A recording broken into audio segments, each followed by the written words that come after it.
Hello, everyone, and welcome to Into the Wastelands, the Eternal Army, Part 2. Thank you for joining us for this evening of Dungeons & Dragons. I am Niall. I'll be your drunken master tonight. I'll be your dragon. I'll be your dungeon master tonight, baby. I use he, him pronouns, and we're thrilled to be streaming at twitch.tv/rolltogetherrpg. For those who are new to Dungeons & Dragons, everyone here plays fantasy characters within a fantasy universe.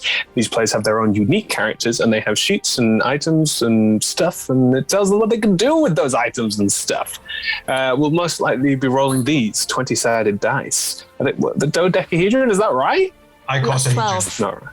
A what? Icosahedron. You're an icosahedron. I think I've got a cream for that. Beautiful. Dodeca would be 12. 12-sided. 12, thank you. So yeah, 20s are good, 1s are bad, basically. The higher the number, the better you feel. The lower the number, for every meal. And while they play their characters, everything else in this universe is played by me. Let's see how far we get in this new campaign. Well, it's not a new campaign, it's an old campaign that we're revisiting. God, hello, my name's Niall. We'll see what we'll be doing. But together, we'll create this amazing story, or at least finish off this amazing story. Lord, shall we get off of me and start talking about you guys? The characters, the wonderful, wonderful characters. Let's start with an old character, Jamie, also played by Mike. Would you like to introduce yourself, and then maybe your character's thoughts and feelings currently being faced with one of the members of the Eternal Army, because that's where we left off. Hi, I'm Mike. I use he, him pronouns. I'm playing Jamie, as I just said. I mean, like, her focus is like maybe 80% on this and like 20% of just like, what am I doing here? Or just all of the feelings of confusion. But she's in it now, so I guess that's what she's committing to. So we'll just see what happens. Confusion. Well, we've also got the added bonus that you've broken your pact with your wallet patron. I can't remember if I broke it yet. Did I? I spoke of trying to get away. Oh, you definitely broke it. I remember. I checked it out. G, playing Vega, would you like to run us through your current for the play? Sure. I'm G. I'm playing Vega, as mentioned. We both use he, him pronouns. And yeah, so facing off against this member of the Eternal Army, where I seem to remember we're in a sort of gladiatorial setting, and it was outside a palace. Yeah, was it? Okay, right. Yeah, it was the sort of like balustrade. Is that the right word? The sort of lookout over a palace. It'd be like the grand courtyard overlooking the entire city. Right. Been made into a battleground. Like an audience. It wasn't that kind of like Colosseum arena, but yeah, it was an event, and that's sort of what Vega's used to. So I think in some ways he's kind of gone into like work mode. This is an environment he's quite comfortable in, but also he's being having weird, like potentially mystic, god-related visions, and doesn't quite know what that's all about. So yeah, he's also a bit crapping himself, I think, and just nice. Yeah. On edge. Awesome. Evie, would you like to give us a bit of an insight into Malice's thought process currently? Speaking of crapping yourself, hi, I'm Evie. I use she, her pronouns. I'm playing Malice, who's he, him. Yeah, Malice is terrified right now. Like, he's worked for a lot of bad guys in his time. You know, he's been around the block with the evil organizations and the morally questionable ones. But I don't think he's ever been this on the wrong foot. And he's just trying to figure out the best way to survive in this situation. So he's a little bit shell-shocked at the moment, so we'll see how he actually adapts as I assume we go into combat. And we've got some new players with us. Liz, would you like to tell us maybe a little bit about your character? Bit of Bugstorm, maybe, and maybe what they're currently up to before the stream starts. Okay, cool. Well, I'm Liz. I use they, them pronouns, and I will be playing Elder Green Juniper Lime Tree, who is a total druid who uses they, he pronouns. Yeah, so I say total druid. This total druid has recently taken some sort of pact with some sort of giant entity in the Feywild of all places. So right now, this druid warlock-esque total maybe had a slight harrowing event before this happened, so is kind of feeling like things are going to go smoothly. Intrigued about their new powers, and looking forward to using those in the Feywild. That's currently where they're at. That's all I'm going to say for the moment now. Thank you very much, Liz. Yay. No, that's perfect. That's perfect. And Em, do you like to introduce yourself or your character and maybe their current like predicament, maybe? Predicament. Hi, I'm Emma. I use the pronouns Em or Emma. I'm playing Reek. Reek uses any pronoun. Reek, well, heard that some people might be going up against the Eternal Army and was like, I want to be a part of that. And it's really stupid, so got caught like immediately and is now here. Amazing. And genuinely, I was so excited to introduce you new characters to this wonderful story that we're creating together. The stream should run for about 3 hours, and there'll be roughly a 5 to 10 minute break. 10-minute break somewhere in the middle. We're delighted to be sponsored by Hero Forge. Hero Forge offers a fully customizable tabletop miniature with dozens of fantasy species and thousands of parts to choose from. You can all see the minis that are designed on the stream as part of the overlay. Ooh, and they animate. Ooh, I'm hoping I did something then, otherwise I just look like a right twat. Hero Forge are fantastic.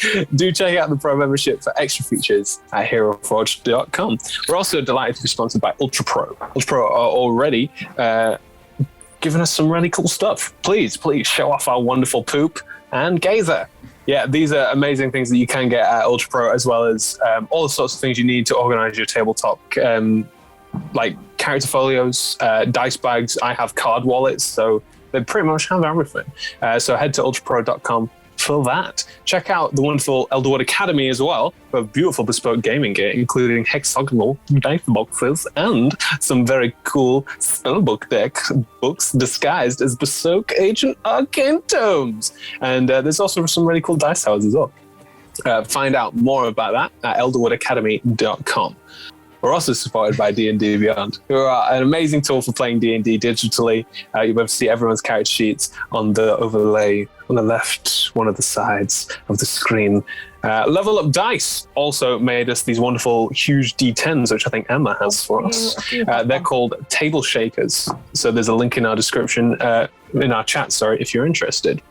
Was supported by 2 amazing D&D video games, Idle Champions of the Forgotten Realms and Warriors of Waterdeep.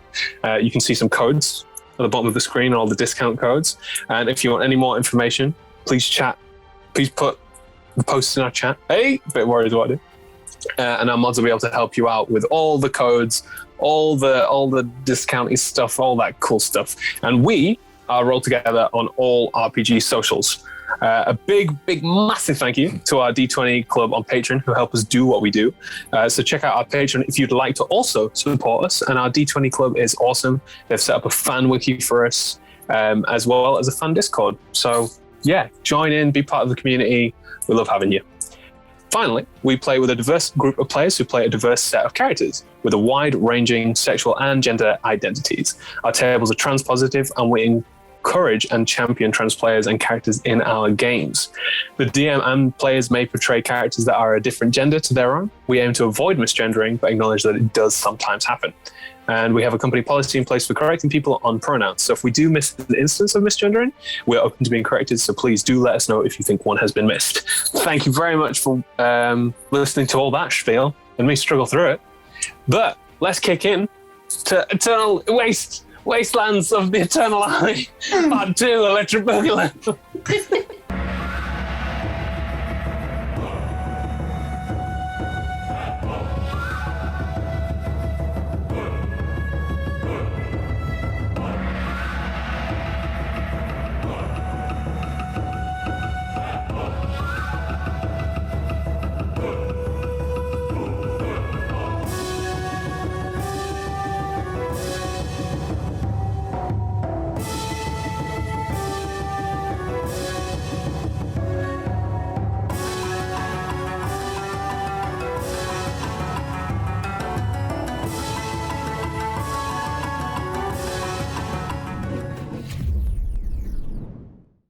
So here we find ourselves at the middle. Not the beginning, but the middle, where we left off, somewhere in the middle. It seemed like it was the end, but now it's the middle. But far back in the beginning, there was a little place called the Predator's Lair where you all met one another. Protea, Veracity, Vega, Malice, and Jamie, and Ikacheek, Malice's companion, who, well, eventually ditched him. You call Cheeks the Itchy. Ikacheek's the Itchy. Sorry, thank you. I'm reading my notes. Icor is how I've spelled it. So I don't know. I make these things up.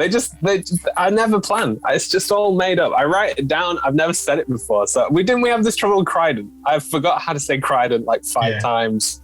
I'm sure I'll forget how to say it. Is it Zoxa? Zoa? However I pronounced it. Or the lion in friend. Anyway. I think it was Zoxa. Zoxa, Soxa, Boxer. Anyway, so we started off in the Predator's Lair where our wonderful adventurers got a contract to go fight some orcs. Turned out they weren't orcs. They were goblins. Even worse, one might say. But it turned out those goblins weren't just any goblins. They were pretty cool goblins. They had a king and everything. And he was like, hey guys, there's been this weird thing that happened to me. Can you come help sort that out? They were like, sure, why not? Let me just get my money first. So they went back to the Predator's Lair, got some really cool legendary magic items and stuff like that. Because I just love torturing myself with loads of magic items and doohickeys. Then they ventured forth into the Wastelands, met some guy with a camel, gave them goggles and stuff. He seemed cool. I think his name was Hacknart. And then they went into a tower where they slept for a bit. I think they found some even cool stuff.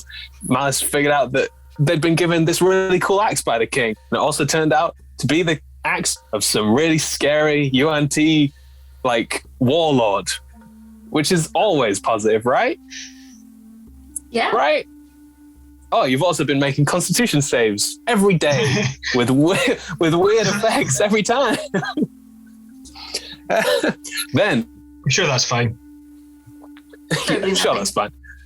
Then on the outskirts, looking after the populace of the city, Protea found her sister, a cleric, and you found one of the Eternal Army who had taken this city, and they offered a way for the city to be given back to the people if you went and worked with them. So you decided to go forth, see what they said, and you met their king, Aminar, who you thought was a bit of a bellend.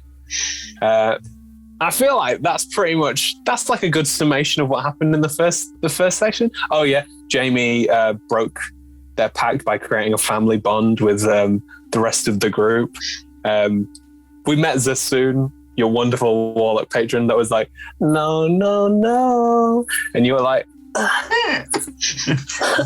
so they promised to make you suffer and take away your magic and not allow you to, well, do anything now, or at least that's the impression you're under, because as you said, I believe your magic comes from Zasoon and only from Zasoon, so it's going to be very, very useful in this fight. Words being used against me, not fair. I remember everything. I make active choices and there should never ever be consequences for them. Vega's also been having some wonderful visions of the future and of weird sort of like animalistic rages induced by Maglobiet, and has a bit of an interest by the member of the Eternal Army, I think, didn't I? You did. You saw Red Eyes? the White Eyes. His name was Crydent. And then there was you did see the blindfolded one though. Oh yeah. I don't think And you're currently within sort of sight distance of Crydent as you've been led out from the main area of the castle within Arkan Harasa, and you are being led towards the fight. Members of the Eternal Army have been placing bets on who they think will win. And Krun, the blindfolded member of the Eternal Army, turns to you and he says, if there is any reason that you think you should leave, you should do so now. And you all look at each other. Veracity holding Malice's hand, I believe, gives it a tight squeeze. And Protea says, yeah, fuck this. I'm sorry, but honestly, I don't care about this king. I'm not getting involved in somebody else's business. At the end of the day, I hate this guy. And if you want to work for him, that's for you, but I don't have anything to prove to him. I'm leaving. And she turns and walks out. Strongly, confidently, leaves.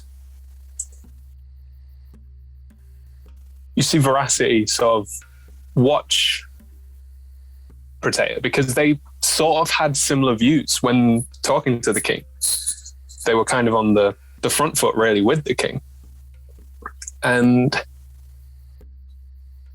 Veracity, in your head, you hear, Veracity? Is that you? Veracity, am I coming through? Am I coming through? Look, we don't have long to discuss this, but believe me, you're going to want to be where I am. And I think I've managed to, well, I don't really understand these sort of patron things, but I think I've figured it out. Oh, it's Valka, by the way.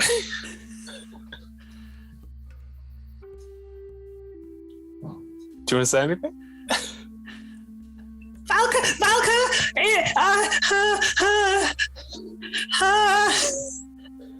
I'm sort of about to go to war with some really dodgy people, and I don't want to be here, but I don't know if I leave them, they might all die. Help! At that moment, you can feel the wind from outside be redirected from a wind within, and I'm not talking about far. Around you, you can start to see leaves appearing and flowers, and you're still clutching onto Malice's hand tight, but you can feel with the velocity of these flowers and leaves taking you, you can feel almost another hand squeeze by you, and you release Malice's hand. And you start to be picked up by these flowers, swirling in color and green and that wonderful smell of pollen. At which point, you are far, far, far away. Weird, mystical green energy of yellows and these wonderful greens and leaves just sort of appear around Veracity, swallowing her within this tornado of leafage and foliage. And as the leaves start to part, Liz, would you like to describe your character? Oh, yeah. What you see is a turtle. So, can I just quickly, as that's happening, Vega would make a lunge to try and stop it and would be grabbing at the leaves. And so then, I guess, pulling these leaves then off of Yes. Elder Green. Can you make me in fact, just make an attack roll, just for rules' sake. And Liz, what's your AC? 21. Okay, cool. That would be a 15. Cool. You're grabbing at leaves and air, and as you're pulling out, you are pulling out leaves. Liz, your journey feels a little bit rough as you swear there's somebody trying to bat you. So I guess Vega would see before everybody else. There's this turtle covered in lots of little spines, and probably you kind of brush some of the leaves off their face where the most prominent spines are around the eyebrows and the bottom jaw. And Vega, you'd see these heavy lids around golden eyes that are almost too bright. It's like looking at the sun sometimes. And these eyes, as you focus on them, they look like toad's eyes, not turtle eyes as you'd expect to see on a turtle. This turtle's got bright blue hair kind of tied up in a top knot. It looks like it's been tied up with vines and strands of grass knitted together. Their skin's bright green, but some of the scales you see are bright blue. And as this sort of turtle is revealed through these leaves, on their back is a bright blue shell. It's got raised sections. So if you've ever seen a diamondback turtle, these sections would come to a point on its back. But where it would come to a point, there's actually a pit. And in these hollowed out kind of wells at angles are just little bits of water with algae kind of around the edges and water lilies just set in the little wells. They've got loose-fitting clothing on, brick red harem-style pants, like a terracotta vest. And they've got the shield, which like there's a wooden talisman just kind of jangling. You notice every time, I guess I'd be kind of trying to fend off Vega, who's brushing leaves off me. But every time I move, this talisman like bangs against the wooden shield. They've also got a staff. They seem kind of chill, but I guess their eyes are constantly energized, so it's hard to tell where the energy levels are going to sit. I have a question. Beautiful. How does a turtle wear a vest? Oh, well, I suppose you just put it on. You can't see the shell. I guess it would just kind of knit to the back of the shell. Maybe it's stuck on with some kind of like glue. I was going to say there'd be. Oh yeah, Yeah, I've had to draw this kind of stuff before, so I ended up being like a halter neck and sleeves and front section that then just sort of like More of a bib. Yeah. I was imagining like one of those rip-away stripper outfits. I mean, it could happen. I'm not going to lie. That could happen. This campaign. The reveal through leaves reminded me of a burlesque show, like fans like, peeling away. Well, we're going to go with it now, guys. Nah. About to take a very different turn than I expected. Excellent. So yeah, pulling the leaves away. Veracity, is that true?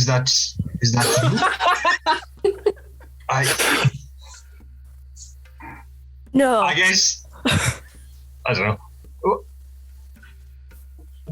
I don't understand what's happened to you. You know, I feel exactly the same. I was somewhere before, and now I'm not there anymore. And you're in front of me, and I'll be honest with you, you're a bit handsy. I'm sorry, I didn't mean to. I mean, I appreciate you brushing the leaves off me, but if you could please put me down and take your hand away from my vest strap. I apologize. Young man. Our friend was just here and got swallowed by these leaves, and now you've come out of them, so... Did she have crackly sort of... fire on her fingertips? Almost certainly. I saw this gnome just as I was, before I turned up here, and she had this fire on her fingertips, and that was it really. Well, can I just in the background make an insight check just on this person? She's staying very quiet, but just like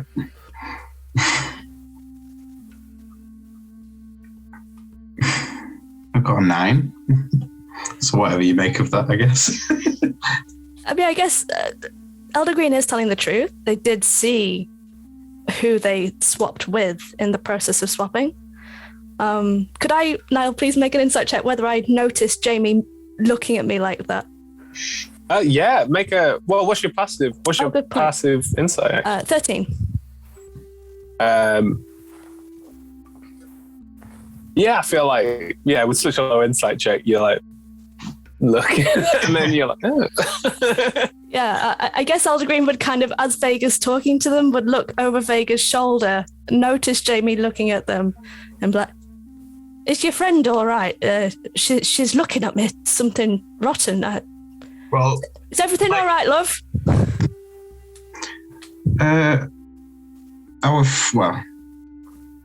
Friend was just in your position, so I'm just trying to make sure that you're not a saboteur, I guess is the correct word. At the word saboteur, is Reek like making any loud noises as they're sort of being dragged through? Get off me! I came here for good reasons, and I just let me get like wings flapping wildly, arms everywhere. From because you're in a corridor, from the other end of the corridor, from the entrance hall which you first arrived in, you can hear this loud kerfuffle.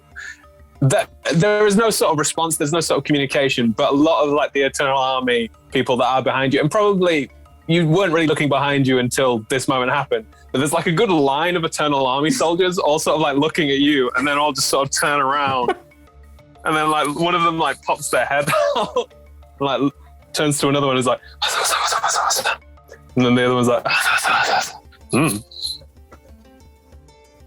What are you saying?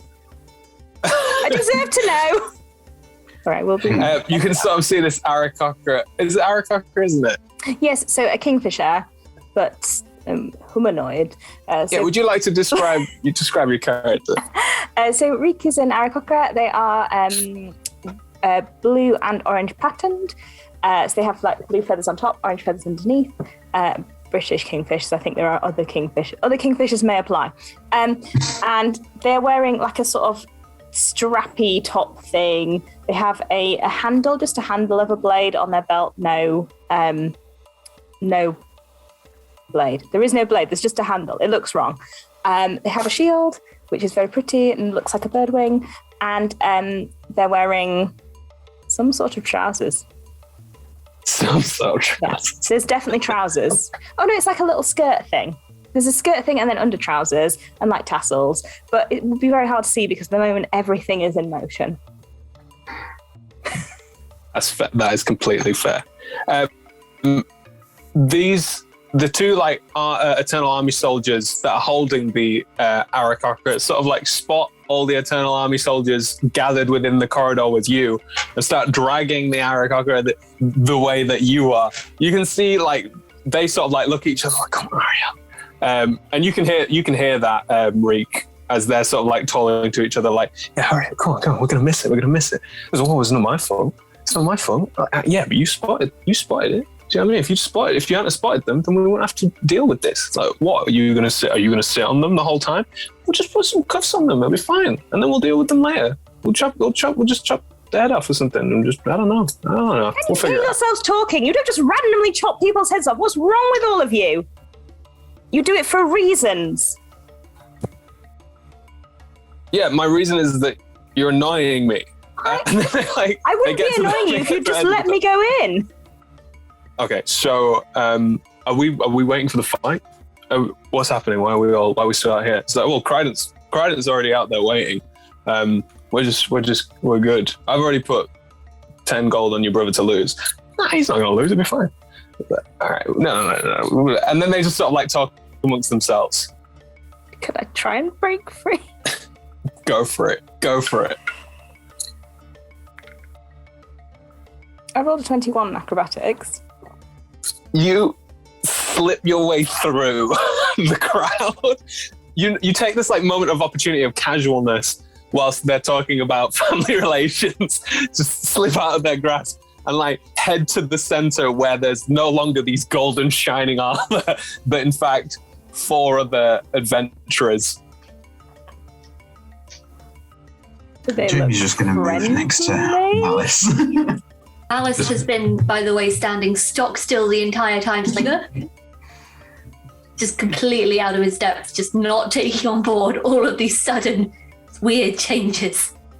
Yes, Liz? Yeah, did I appear holding Malice's hand? Yes. Nice. Oh, I'm not going to let go of your hand. No, you can stay here with me, Flower. No one's called me Flower before. Well, there's a first time for everything, and it's an honour to have called you Flower for the first time. Thank you. Who are you? Oh, well, my name's Elder Green Juniper Lime Tree, but you can call me Elder Green for short. That's quite enough vowels and words and that. I will try and come up with a nickname for you as well, because I'm told that's what friends do, and I think we're going to need friendship against. Yes, you'll see. From the back of the crowd, you hear the one that accidentally let go of Reek. They're like, "Hey, Kron, that's my prisoner. Can you send him back?" I'm gonna fly and land behind the other people who don't like the Eternal Army. Do you like the Eternal Army or do you not like the Eternal Army? What's the Eternal Army? It's a good question. I haven't quite figured it out yet, but they're not nice. No, you kind of get used to them being dicks. Kron is the one with the blindfold. So like looks at you, even though they can't because they've got a blindfold on. But they look at you and they just sort of to themselves. I've just figured out fine. Sorry. No, go for it. I've just figured out what's not sitting well with Malice. He's used to evil organizations. He's not used to asshole organizations. So it's fine. This one is meant to be here. And they do that thing where they sort of play with magic. Oh, it's some sort of like string again, tying. You see like, there's this weird thing that when they sort of like pluck something, you kind of feel like a weird vibration towards the blindfolded one. It's not an uncomfortable vibration. It's just a vibration. You know that there's some sort of connection between you two that they've just sort of plucked at. And then they look at Elder Green. Hello. This one too. You're actually made for us, aren't you? And they sort of like come round. Ah, yes, another keeper of the balance. Oh, yes, I suppose that would be me now, I suppose. You get on a few with ours. Herela really likes nature too. Herela? Yes. They sound lovely. She's back at home. But for now, I'm sorry to give you both news that you might not like, but, well, to help your city. And they sort of like look at you, Reek, through you, even though they're like a blindfold over them. They look through you and you can sort of feel them gazing at you in that like uncomfortable way where somebody sees you too clearly. Gonna wave my hand in front of them to see if they move their eyes. Hand. Yeah, they don't move their eyes, they bat away your hand. If you want, stop. Stop. Thank you. I can see you. Just I think. Well, are you wearing a blindfold then? If you can see us. Because I see differently. Well, it's just equal opportunities killing. I will behead anyone. But I'm not the one you have to fight. If you want to help save your city, these are the people that you must fight with. I need to fight all of them. No, there's four of them. You fight with. There's one. So one of our members is outside. Look, you've missed a lot. I'll fill you. These people are the champions of your city. This one, and points to Vega, is the champion of some deity or other. They're not even from here. I know, but your city has picked them through this deity, I believe, Maglabayet. Yes, Maglabayets. Praise be to Maglabayets. Very good. Very good. So, Emma's from Arkansas. You can have a D20 card. So that really made me laugh. Add a D4 after making a saving throw at any one time. No worries. Enjoy that, because that really made me giggle. During this entire conversation, Elder Green is nodding as if they know exactly what these names are, but has no idea what most of these words are. Beautiful. Beautiful. You have all been chosen, and now we'll go forth to prove your worthiness. If you can defeat one of our members in combat, then you may earn the chance to save your city. And potentially the world.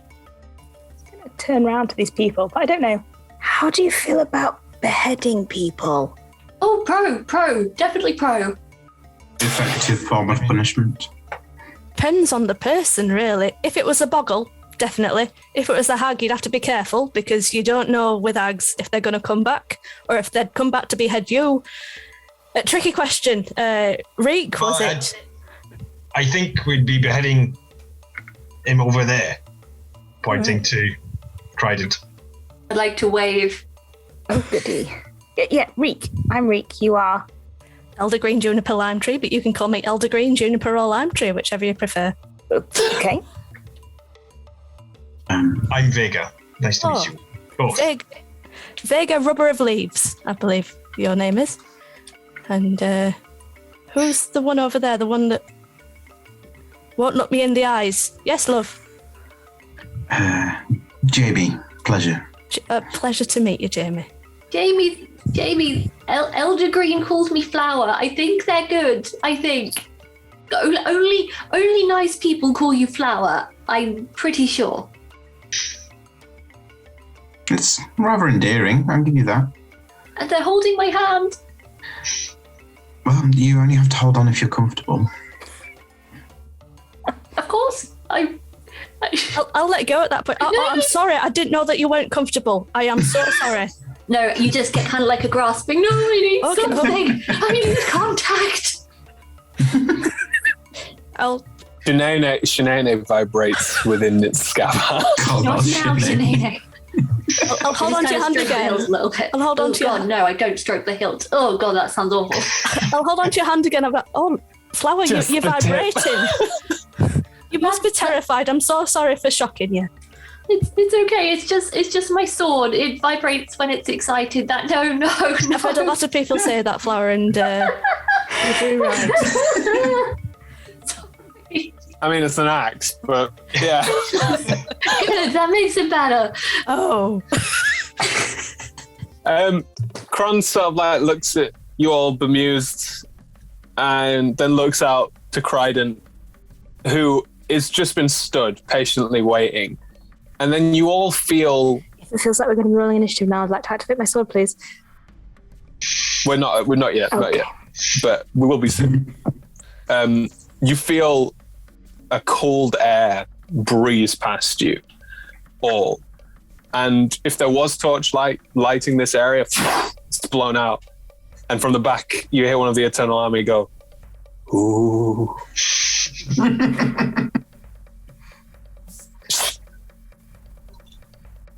And then Kron looks at you all and says, all you have to do is defeat Kryden. How you do that is up to you. We'll be watching. And he holds his hand out. I'm gonna pull up the hilt from my belt and like lift it over my head, and as it do, a beam of light bursts out of it. Yeah, pretty much lightsaber noises. Boom, boom. Just hear a little bit of an ow. Yeah, both. Yeah, Jamie's like. Oh, I can see now. That's better. I couldn't see before with all them torches blown out. Yeah, why did they turn off the lights? Did he say no rules at all? Fight them. That's all you need to do. Remember the advice to keep him grounded. Okay. Vega, you can feel it in your heart.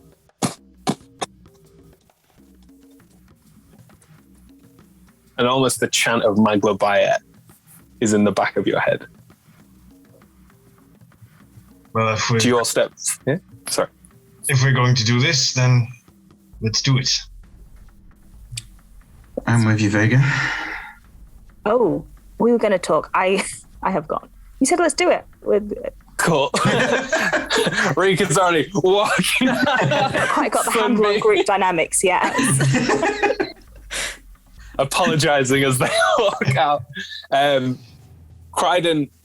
sort of like takes a little glance at you. They're fully armored, frost covering their armor. These white, pale eyes bursting out from this dark visage underneath the slit in a helmet. And they wave a hand, and you feel this wind buffet even harder against you as it takes almost twice the effort to move towards them. Whilst moving towards Kryden, your speed is reduced in half. When approaching from any angle. No, just straight forward. Am I around it? You can, if you want to make that kind of judgment, you can start to move that way. But would you like to all roll initiative? Avi, quick question. Question. I have a ring of free action. Does that affect the wind if that's like difficult terrain or something? Let me just Google, because it technically is difficult terrain. Everyone gets a +3 to their initiative. Oh. Nice. Aladdin. You'll have to remind me of that every time, because I will forget.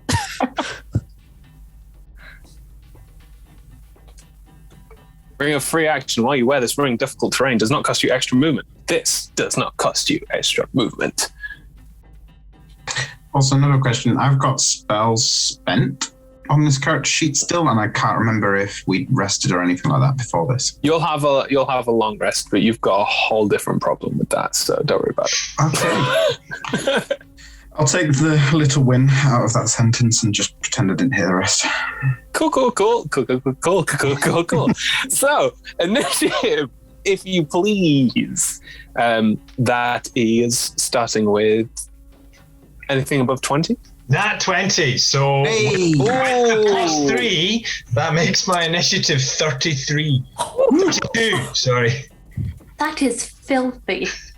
Have a fortuitous circumstance as well for the nat 20. 23 for Elder Green. 26 for Reek. Elder Green. Go on then, Mike. You're already making me giggle. 10. 10. That's not bad. You're laughing like it was a 1. No, is it compared to the others? Yeah, well, yeah. I guess when somebody's doing a backflip and you do a forward tuck roll, you know what I mean? Do like a terrible stance, like, wah! Just slightly trip. Malice. 16. I know, Nice. pathetic. Well, it's okay because I already rolled Crident's thingamabobby.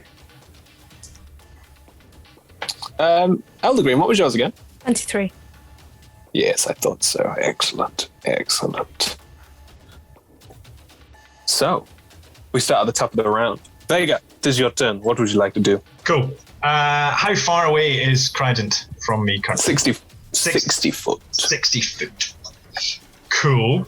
Then in that case, I will use my, what's it called? My eagle whistle, which I start blowing. There's a whistling noise. I don't have an actual whistle. I've flavored it as an elemental power. Oh, sorry. I actually forgot. Could everybody make a strength saving throw? 5. Yeah. Ooh, okay. 18. Also 5. 26. 26. Nice. 17. No, sorry, Nice. 15. So those 15, I can't do that. 15. That's okay. Everybody who got above a 14 is fine. Those below it, they can't move because of the wind. Can't move forwards? No, it's basically extra movement. So it's half your movement to get towards them. Right. A gust of wind is blowing forth from Crident, pushing you far away. It might be a spell effect if you would like to look at the rules to help yourself. But essentially, it's like a 60-foot long, 10-foot wide blast of air. Okay. And if you failed, because you're just getting into it, you can't seem to push forward further than 15 foot of your movement. Or whatever half your movement is. Yeah, okay. That's fine. So, yes, with the eagle whistle starts blowing, whistling noise, and I gain a flying speed of twice my walking speed. Nice. So I would like to fly up out of the wind and fly over to within, so about 10 feet above Crident. Yeah, go for it. And I will use my Fangs of the Fire Snake attack, which I have to remind myself how it works. Attack action, spend a key point. Yeah. Cool. So, where is it?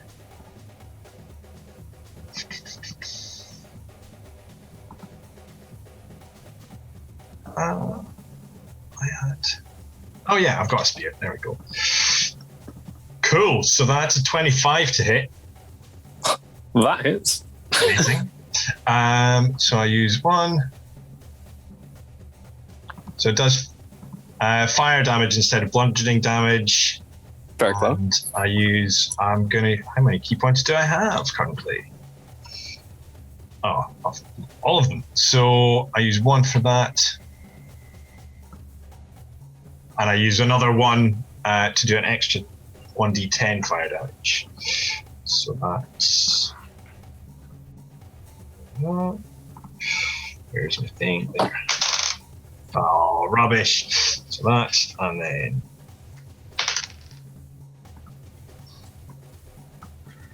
That's pathetic. That's 7 points of damage. Woof. 7 points of damage, s'il vous plaît. Yeah, you... would you like to describe how you use your fire? It's from the kind of tattooed, shaved into the fur fire symbol on his arm. Little flames kind of start sparking out of it and sort of whip down his arm as he flies through the air, and he sort of pulls some of it onto his other arm, and his fists are on fire, and he kind of throws it out, and it's like if he had a slinky made of fire on the end of each fist.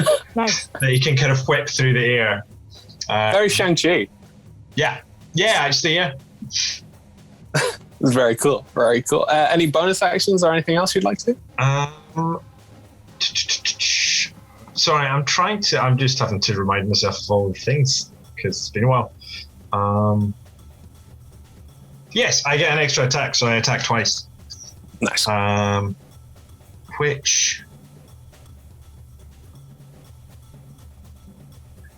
I don't know how does that work with. If I get to attack twice, can I do another Fangs of the Fire Snake? I think you're spending key points at the end of the day, and as long as it doesn't say anything otherwise. Cool. I will do the same again then. So, because it's not casting a spell, is it? It's just a thing that you can do. Yeah.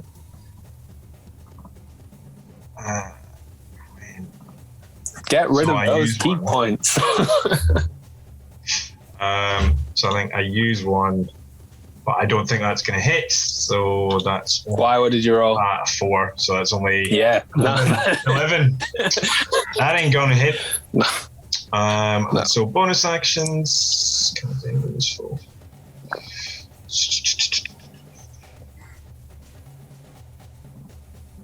Why not? I will do a daunting roar. I roar at him as I'm whipping. So he has to make a wisdom saving throw. Ooh.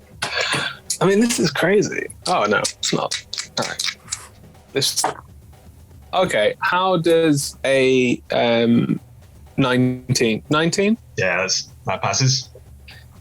Nice. You let out this bellowing roar, and as you sort of like whip down with these 2 fire tendrils, slinkies, coming out, he kind of holds like one armored gauntlet up as the first one strikes against him, flinches, and the other one he sort of like bats down, and then he looks at you as you roar, and he just exhales this sort of icy steam from his breath in front of him. Is that the end of your turn? Yes, apart from I think I'll fly another, so I'm about 20, 25 feet away from him. What specifically? I'll go with 25. 25. He looks at you fly away and just follows you, and then looks at the rest of you. Reek, it is your turn. Could we say that, given I'd already moved, I'd gone, say, 10 feet forward? Yeah. Grand. In which case I can fly 50 feet, boom, straight to him like a kingfisher diving into water. Nice. With a big radiant sword. I mean, it's a rapier. And I'm just going to attack twice. Yeah, go for it. Take ice damage. That's a 29. 29 definitely hits. That's a 17. 17 misses. Yeah, I'll smite at first level on the one. Some number. So that is 25 points of damage as I nice. Just try and pierce. I'm not gonna lie, I'm going for the neck. It seems the obvious place to go. I'm just gonna try and prod. Go underneath that helmet. Yeah. Yeah, go for it. As you like come in with the speed of 1,000 birds, you come in with this radiant sword, and you see like the movement for the neck as they try to duck out of it, but you clearly cut through because you feel it as you like jagger through, and there is this slight sound as like radiant meets cold. You pull back and strike again, but they just dodge out of the way. Is that the end of your turn? Let me just review my bonus actions. Of course. No, I'm done. I'll just stay there like a fool. You get a really good blow in through the neck, and you feel that sort of like that reminiscent, feeling of slashing someone. You slash again, and they move out of the way, and then with a backhand, just crack you across. Well, they're going to try to. Ooh, that's going to hit. I mean, my AC is 19, so that's 30. high. Yeah. Casual 30 there, Niall. The casual 30. They just crack you with the back of the sword, which you notice like elongates along your body with ice, and sort of like dissipates as the sword flicks off. Maybe giving him more reach, one could say. Let me just roll. It is. I think that's. 15 points of cold damage. You were right. It was cold. As they slash across you using a legendary action. It is now Elder Green, your turn. Okay, so free action, I'm going to let go of Malice's hand. Then I'm going to walk forwards by 30 foot because I succeeded on the strength. In place, as a bonus action, what I will do is, I guess you'll just see me sort of wave my arms around as if I'm sort of conducting almost, or talking to someone who isn't there. And next to me, this sort of spirit of a bear will appear. So it's got a 30-foot radius. It grants you and your allies its might and endurance. Each creature of your choice, all of you guys, gain temporary HP equal to 12. Nice. So you all get 12 temp HP. In addition, you and your allies gain advantage on strength checks and saving throws while in the aura. The aura itself is 30 foot, so it will go between where we are and where the creature is. That's the bonus action. So I'm 30 foot away. What I will then do is... Well, I don't like you, Treasure. Who, me? No, you're lovely. I like you. Your colouring's fantastic. It's that one that I don't like. And I will cast a spell, which does have a name. Where are you? You're there. Wither and Bloom. Could the creature make a Constitution saving throw for me, please? Ooh, nice. Oh, they also needed to make a Constitution saving throw on that as well, which they pass because they have a ridiculous con. All right, sweet. It's another 30. Okay, I mean that does beat my 14, Niall. I'll be honest with you, but it takes half Why damage. don't these dice roll good when I'm a player? That's my question. It'll take half of 5, so it'll take 2 points of necrotic damage. Nice. In addition, one creature of your choice, I'm going to choose Reek, who's right by the creature, right? You're right up in its grill. You can spend and roll one of your unspent hit dice and regain a number of HP equal to the roll plus your my spellcasting ability modifier, which is 3. So roll one of your hit dice and add 3. Oh, it's Very a nice. D10. Nice. Oh, nice.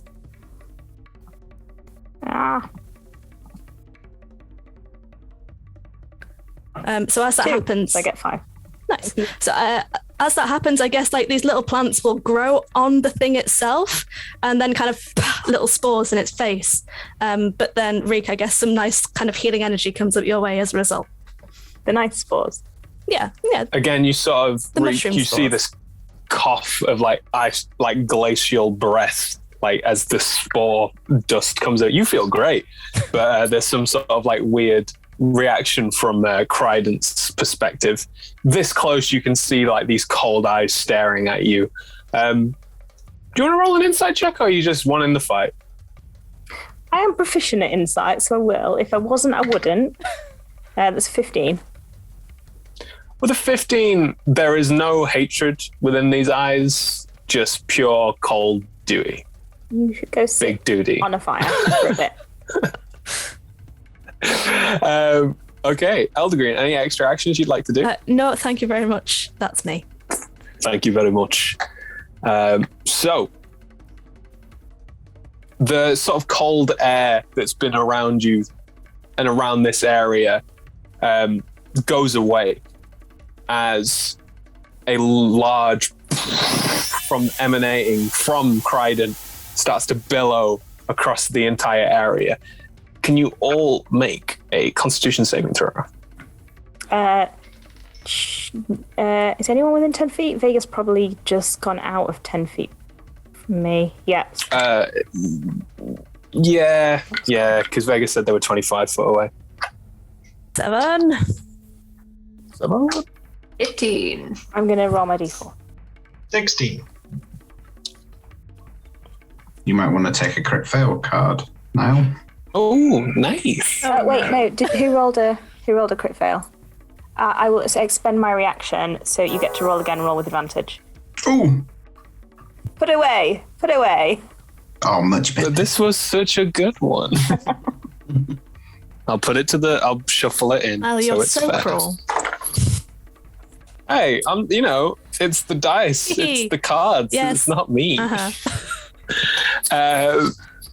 To be fair, I rolled pretty much minimum damage. So anyone who beat a 10 takes 2, but anybody who didn't beat a 10 on their Constitution saving throw takes 5 points of cold damage. So 2 for those who beat it, 5 that didn't. As you feel cold within this foggy mist. Sorry, I got a bit distracted. What was it? It's this sort of large foggy mist. Okay, I got 15. No, it's only Do 20 I take foot. anything? You don't. Sorry, I've got cool. this wrong. It's only 20 foot.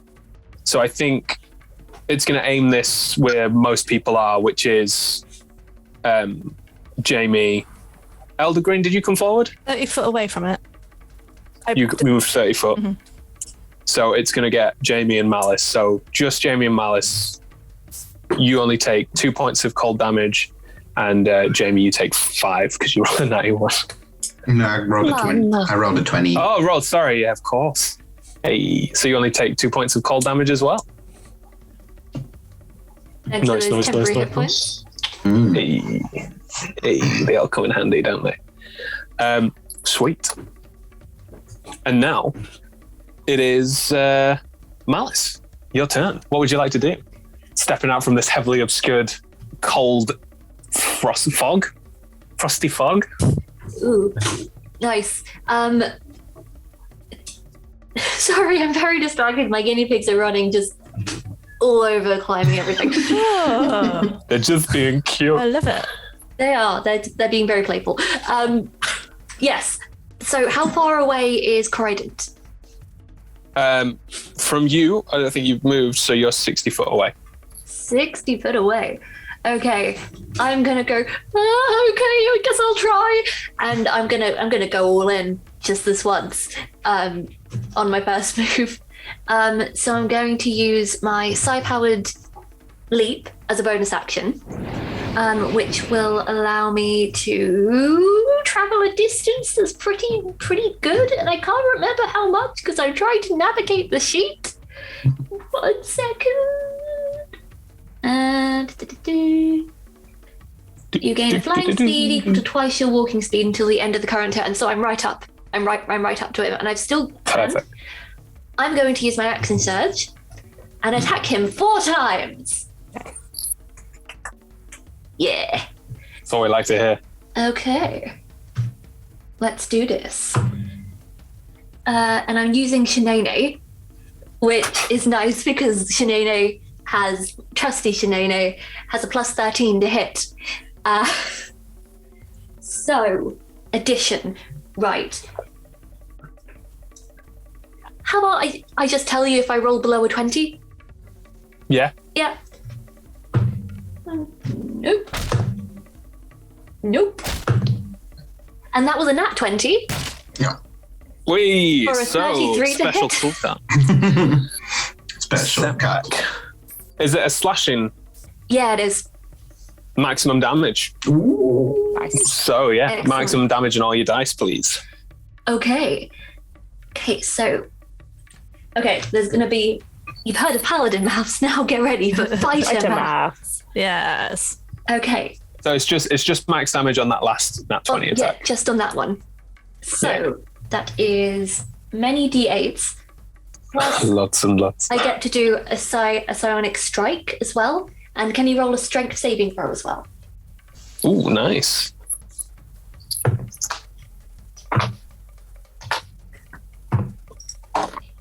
Oh, what is that? What is that? Oh, strength isn't one of the good ones. 26. Just a 16.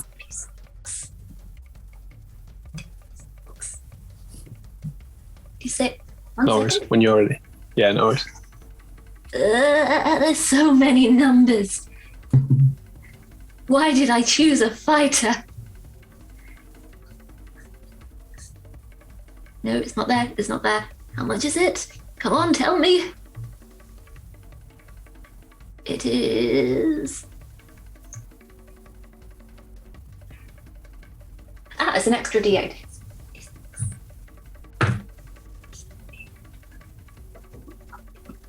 $62 damage. Nice. All right, cool. Nice. Just a little then. Took us on a Whoa. journey, Evie, but it was worth it. It was worth it. A lot. Gosh, that's so many numbers. So many numbers. So many Yeah, numbers. you crash into Crydent, just slashing like mental, finding all the gaps in the armor. At first, it's sort of like a solid beating just past Reek, who's probably like, whoa. Didn't know you could fly.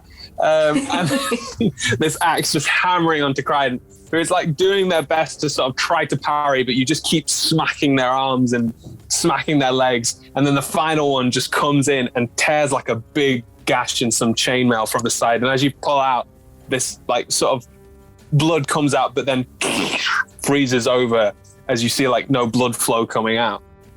And anything else you'd like to do for your turn? Oh yeah, what did you get on the strength save? 16. Yeah, he's fine. Okay. Okie dokie. Rick is like cheering you on. It's like, yeah, whack him, get him, get him. And each strike is just like a. You're doing it, Flower. You're doing it. I'm blooming. And is that your turn? That's my turn. Cool.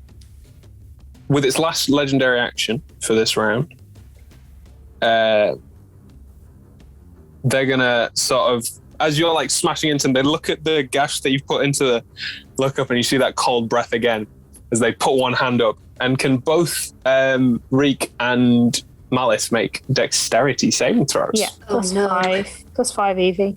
+5. Cool. Yeah. Good thing I needed it. So that is. It is a high DC of 19. Good thing I got 19. I got a 16. Hey! Beep, beep, beep. Oh, you got 16. Yeah. Rolled a 6. Man. It happens. Roll a 6 with a 16, baby. All right, cool. This sort of like barrage of icicles just starts to pepper you both. And that is 14 points of cold damage, halved for you, Evie, which is 7. Oh no. What just Reek, you are also knocked prone as these sort of like massive icicles like smash into your head and into your side and push you over with like a bombardment of like drop out of the sky. you fly, yeah, if you're flying then yeah, boom boom boom, knocked prone. I'm fine. Ow. And it is Credent's turn. So everyone is within 120 feet. Can you all make a wisdom saving throw for me, please? I am famously good at these. Damn you and your natural one. Natural one, Niall. Natural one. Hey! Plus 5 for Malice. Nice. Thank you. 14. Well, this makes no sense. 21. Oh, that actually does make sense now. 21. So anybody who gets a 14 or above is fine. No. I What said about 14, 7? but I've just remembered that I have -1, so there's actually 13. But don't you have a plus something because of Emma? Yeah, I think that was included. Yeah. Oh, is that included? Sorry, dude. Cool. So for those of you who didn't get past a 14, you are now frightened of Kryden as they stand up looking at you all from within like this sort of array of aura, this cold demeanor of just, they haven't even spoken a word to you, kind of sets in that this person is a little scarier than maybe we anticipated. Sorry, who's under the frightened condition? Yo. Yo, Malice. Also, yo. Vega. Again with the yo. Elder Green. And Jamie and Rika fine? Sweet. I may not be the correct word, but we're getting there. Rika ain't scared of anything. Rika's baby. Kryden then goes to work. They take a slash out against Malice for a 27. Dealing. Nope.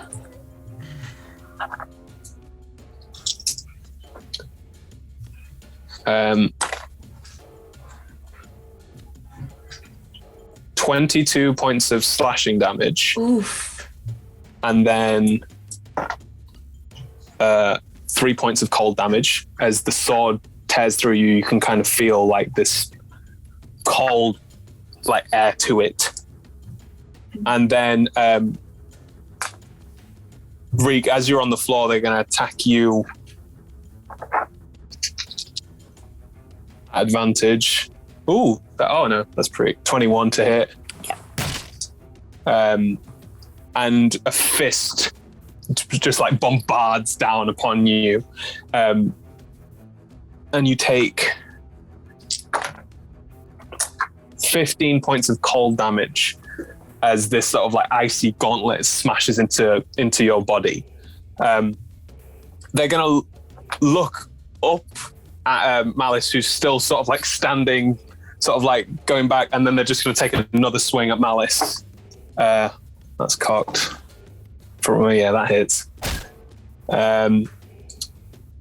And just slugs you across the jaw with the same fist, dealing 12 points of cold damage. Oof.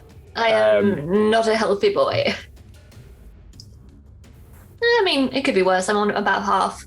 Still not feeling my best day. Nah. Yeah, and it is like brutal and deliberate. It's not fast or finesse. It is just a slice to Malice, a crunch downwards, and then just a crunch across as they sort of like look around at their work. And you can see with your sort of insight carrying on that they're remembering that there's more than just two of you. And they're deciding how to deal with that. Just continue to forget. It's okay. Jamie, it's your turn next.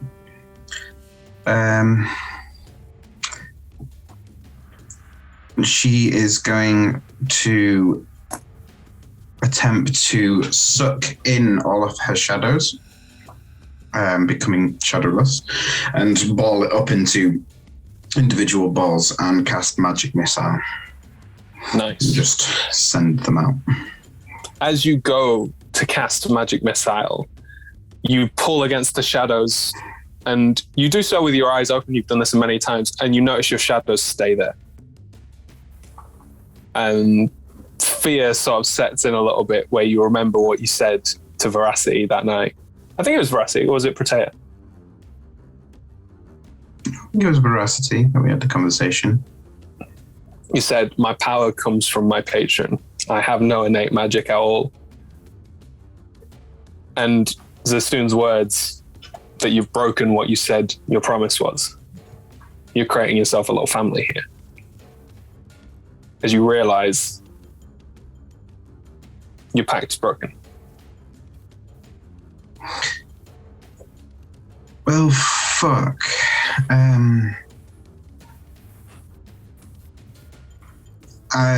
The people watching, are they sort of surrounding us? Yeah, there's just a few Eternal Army members sort of dotted around. There's about, I'd say, the 20 that were in the main room when you first arrive are out there, and they've been joined by another 7.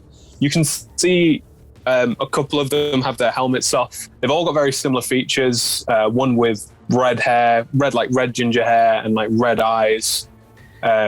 Another with black hair slicked back, but thinner features. Another with almost a tinge of, when somebody's hair's so white it's almost blue. And they have rather sharp but hard features as well. And they're just sort of all looking at you and they wave. With me being not quite in the fight just yet, how far away are they? Because you're only 10 foot away from the entrance, they're 5 foot, 10 foot away from you. Can I just turn around and I'll borrow those, please, and try just yank a shield and sword off one of them? As you go with that intent, one of them just laughs and hands you it because you'll need it. Yeah, just gonna turn around with completely missized weapon and shield. Turn around and look at Vega, because Vega, you came back, didn't you? After you. I'm kind of off to the side of it. I don't know who's close. Probably nobody. It's just gonna be sort of do the whole Dutch courage thing, and then I guess I can't actually move because I failed the saving throw to get near him. You've moved out of the area, so you'd be fine to move it. They need to make a bonus action to change the direction of their wind. Cool. And then I'll use the movement I've got left, 25, to just start running in behind Reek and Malice, looking not confident in the slightest. Nice, yeah. Jamie, you start to power on through. Vega, I'm really sorry, mate, but the card that I picked up for the Nat 1 was act last in initiative, and I couldn't really give that to Jamie because they are last in the initiative. Wasn't that me? But you're the next player. Yeah, but what I do, whoever I can use the first card on first gets it, which makes it fair rather than. Sorry, Jay. Because then I'm not picking and choosing. Right. It's yeah. I'm totally fine with that. I can absolutely be last in the initiative because I was first in the initiative, so it's the same position. Got you. Yeah, nice. So. Well, kind of, yeah. Because your turn's going to be after Jamie's now, because we're at the top of the initiative. Yeah. So, Reek, you're currently on the ground. An apex predator above you. Reek is so dumb. I'm gonna backflip onto my feet, then hover again, and just go straight back in. Why not? We're here. Yeah. We came here to behead. That is a 27 and a 28. Both hit, surprisingly. I'm gonna smite at second level on both of them. Because we might as well. Go for it. Aye. 15. You might need to. 25. 44.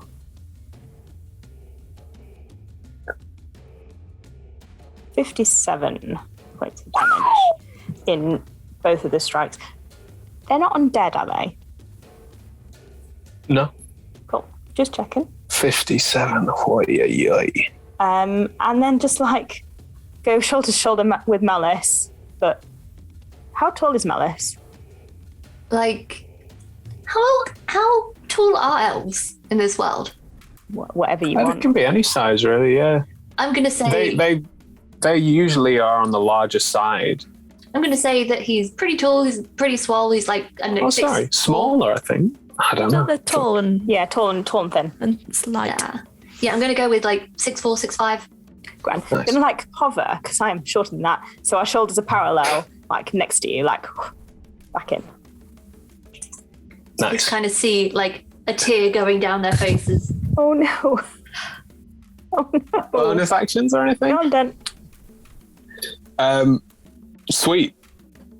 As you like come in with this like radiant sunbeam, like these like bursts of like radiant light echoing off of Cryden's armor, a chunk of like shoulder pauldron pops off, and they look at it, look back at you, and then with their sword again, just He really doesn't like me. that's the 28. Yeah. Um, No, Niall, my AC has increased by 9 points since we last had this conversation. That's how this game works now. Every time you hit sword me, it again. goes up by 1. By the damage dealt, that's how much it goes up by. Yeah. The sword again sort of encases in this icicle energy as it crashes against you, dealing 15 points of cold damage. The magic number. I dealt 15 a lot. Yeah. Take a 15. I'm just making it up. That's why I made 15. Yeah. It is now Eldergreen, your turn. You are currently frightened. But I'm looking at my friends, my newfound friends, attacking this. I'm gonna say it, asshole. Who? How are we looking? How's Reek compared to Malice? What's the bloodied level? On a scale of 1 to 76, I have 34. On the scale of 1 to 68, completely randomly, I'm also 34. Okay, all right. That's a nice random You're number. just making this up as well, like me. Okay. What I will do is, I think for Malice, I'll have to do this. Bonus action healing word at 3rd level. Just a set of butterflies just make their way towards you. Let me just roll that dice and hope it rolls nicely. It's not much, but it's 8 points of health to you. Oh, thank you. Then I will. I can only cantrip. I'm going to Sacred Flame it. Can it make a dex save? Yes.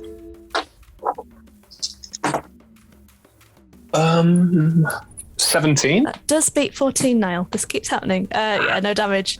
This radiant light just kind of comes from my fingertips towards, but I guess I'm too frightened. It just goes up into the air and fizzles to nothing. Yeah, Cryden doesn't even seem to pay attention. Is there anything else you'd like to do? That's it for now. Okay. Cryden will then raise their hand up into the air as they're continuing to sort of like survey the area above you, Reek. Cool. Yes, they are very cool. One might say cold. Cold-hearted. Freezing even. That's going to be for Eldergreen, Vega, and Jamie can have the black one. So Jamie, will a 15 hit you? Just hits. Just hits. Oh, you have a shield Will. now. Oh yeah, plus Oh. 2 to your AC. It misses. Thanks. Nice. Excellent. Clutch. 17 for you, Eldergreen, 17 misses. and a 17 for you, Vega. It hits. Okay. So I'm gonna go distracted. from- What are they doing? So as they raised their hand up into the air like so, the floor that had like this sort of like iced over like quality to it from just Cryden's very present, these big icicles start to erupt, shooting out from the ground. Jamie, you sort of see yours as you're running over, coming at you. You're like, "What?" Got the shield in front, and you boom around the side of it. No skill involved in using it either. It's just like a. Eldergreen, a similar boom as you like get pushed from the side. Probably Vega, due to the fact that you're flying, kind of concentrating, you don't hear the sound of these icicles being shot up. Is this a ranged attack then? It is. Then I want to deflect or catch it. Yeah, boy. So I do. Okay, do you have to reduce the damage? I do have to reduce the damage. Okay, are you ready? I've rolled the reduction. Oh, I threw a dice so far. I don't know where it's gone. I'll get another one. Okay, 14. 14. I rolled a 17. So I catch it, and I'm going to spend a key point to chuck this thing back. Such a fun move. Awesome. Oh, that's so epic. Oh, that's so cool. All right, so this massive icicle comes out. And if I may, you like, you know, like where people like run up things, you can like redirect it with your feet turning. But yeah, roll to hit. Yeah, I've rolled really badly. It's 9. No. Oh. You redirect this icicle midair straight back down at Crichton. Crichton sees it coming and with one fist just smashes through it as icicles like splatter down upon Reek and Malice like snow. But it looked cool, G. That was cool. It did look cool. It was epic. Cool. I mean, you didn't take any damage, so yeah. Hey, there's bonuses, isn't there? That was so cool. That was so cool. With that, is that the end of your turn, Elder Green? Yes, it is. Yes, that was the layer action. I think he's going to use a legendary action now to get Mal and Reek again. Ooh. with the old bludgeoning of icicles. Could you please make another dexterity saving throw as he holds his hand out again, battering you with these icicles? Still +5 EV. I got a 21. 22. Wait, they both pass, so you only take half damage, and neither of you are prone. That is 3 points of cold damage as these icicles bump onto you again. Yeah, got your moves now. I love it. They sort of like, as you're like, yeah, they just sort of like look down at you. There's no registration. Well, this to be the moment it just devolves into a dance battle. Malice, it is your turn. Okay. I am frightened at the moment. Remind me what that actually does. Disadvantage to attacks, and you can't move closer to the creature. Okay. Willingly. Well, Malice is not just frightened, he's now absolutely terrified. Because he is cowardly by nature, out of the frightened condition, and oh boy, you've got a storm. So I'm going to lift Shanae in the air and just go, snakes, as I run in the other direction, summoning lots of flying snakes again. Amazing. How many do you summon? As many as possible. Oh Lord, let me find the rules for this weapon I've made. Find out snakes. I like it. For the snakes are cursed, didn't we find this out? Yes, we did. But I'm not getting any nearer this guy. The snakes can do it. I love it. Between the snakes and you, I'll take the snakes. Okay, here we are. Here are the rules. I like your axe. It looks really sharp, yeah, but the great thing is you can throw angry snakes at people with it. Yeah. That's what I look for in an axe. I don't know about you. What do you do with the axe to summon the snakes? Do you just have it in the air, or do you have to like waggle it? I feel like I do a little She-Ra He-Man moment, but then maybe the stem just kind of goes into a bit of a wavy snake. Like by the power of Shanae. By the power of Shanae, snakes. A sentence Evie knew she would be saying today. It's the 5th level, so yeah, it is. It's twice as many. I've just got to get their challenge rating. This is insane. Why do I do this to myself? You should have been. This is my problem. I forget flying, and you always the flying snakes. Like, why not? No, you're right. You're completely right. Okay, twice as many flying snakes. They are an 8th. So, mate. Right. So they double. So there is no rules for 8, like an 8th beast challenge rating. But if I'm going to follow this doubling rule, presumably it'd be 16. Because you're casting at a higher level, it'd be 32 flying snakes. Yes. I'm going to see if I can find rules for a swarm. Where's a swarm? Swarm of poisonous snakes. Swarm is a of thing. flying snakes? I really hope so. Swarm of flying snakes. If not, I'm sure Reddit's got me. Never a bad time for a swarm of flying snakes. Even if they Undead hurt snakes. Alright. This is insane. This is just pure insanity. Alright. Cool. If I had a nickel for the And they've got- amount of times I summon a swarm of flying snakes, I'd have 2 nickels, which isn't much, but it's weird it happened twice. Legit though. Legit. Oh god damn, I got rid of the wrong thing. Gosh damn my brain.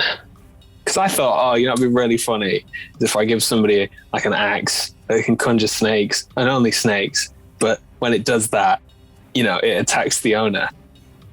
But what I didn't realize was like the action economy of dealing with that. What you didn't realize is I would actually use it, Yes. even after learning they will attack me. So wait, I just love the fact that you ran away as well. That you were like, hee, and then ran away. I think last time there was a roll as to if they would attack me or the nasty. They're just general kind of hostile, Right. but they're specifically hostile towards Malice. like it's one of those because it's conjuring animals, you can conjure them against the creature that you're fighting against, but they also will fight you when given the chance. So what I'm going to do is send one swarm after Crichton and one swarm after you. Okay. I'm happy feel like- with this. Yeah, as you raise Shanae, you hear this as the sky almost darkens for a second, and then the axe, all these wonderful patterns, snakes just start shooting out at an increasing speed, and these flying snakes appear in these 2 large swarms. And as Malice, you run away. Take an opportunity attack from Crichton, at the very least.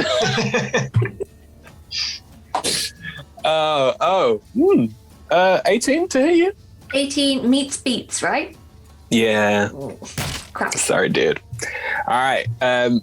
Crichton again, as you're sort of running away, elongates this frozen sword and catches you as you run away from it. Is it at disadvantage because of all the snakes now? Go on, why not? Yeah, why sure. not? There we go. Oh, that was better. I got 30 again. So still hit. That is, you take just say 15. 12. It's 12 points of cold damage as you run away from Crichton. Yep, I deserve that.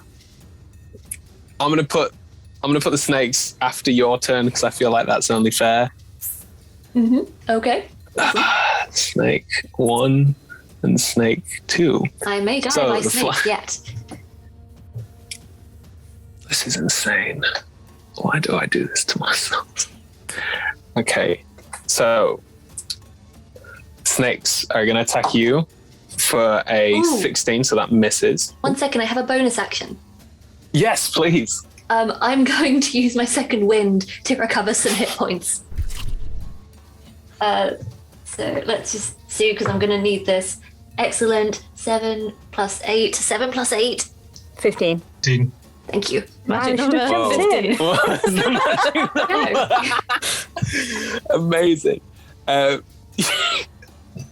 You run away, sort of like beating yourself on the chest to like gain some resilience and some hit points as these snakes chase you, some nipping at your heels. There is an audible, like, whoop from one of the Eternal Army members that just sort of loves the chaos of all this. Oh my god. So the snakes just start attacking Crichton and like start going all over him. They do quite a lot, don't they? They do. This ain't bad. And he's going to make he's pretty good. So he's going to have to get a natural 1. Nah. So he beats the Constitution saving throw. Oh, wow. That's a lot of damage. That's a lot of damage. It worked last time. But this doesn't bode well for what's about to happen to Malice. No, Malice is fine because Malice didn't even get hit. Oh, okay. Oh, great. This is in total 6d6 worth of damage. You basically fireballed by a snake. Yeah. Flaming winged snakes of old. I mean, do you want to roll this? I feel like this is your damage, Evie. Sure, how many is it? 66. 66. 1, 2, 3, 4, 5, 6. Here we go. Roll them to luck. I prepped it and rolled it and thought, well, why am I doing this? Ooh, okay, so that is 15, 20. Jesus. So that's 50. That's 25 damage on that bad boy. Nice. Sweet. Nice. All right. Not bad. Crichton is looking really like rough at the moment Great. as he's like attacked by flying snakes. Yeah, cool. These snakes just start attacking. Any extra actions you'd like to do? Nope, that's it. That's Cool. my turn. Crichton bats like these snakes around him and then just lets out this roar, and it is overshadowed by the sound of what you would only recognize as a storm coming from within him. Could 60 foot cone, so that's going to be Malice, that's going to be Reek for shower. You're in the air. Elder Green was coming forward, and Jamie said that they went at an angle. So that's going to be Evie, it's Malice, Elder Green, and Reek. Can you make a Constitution saving throw for me, please? Oh, and the snakes. both of them. All 32 of them individually.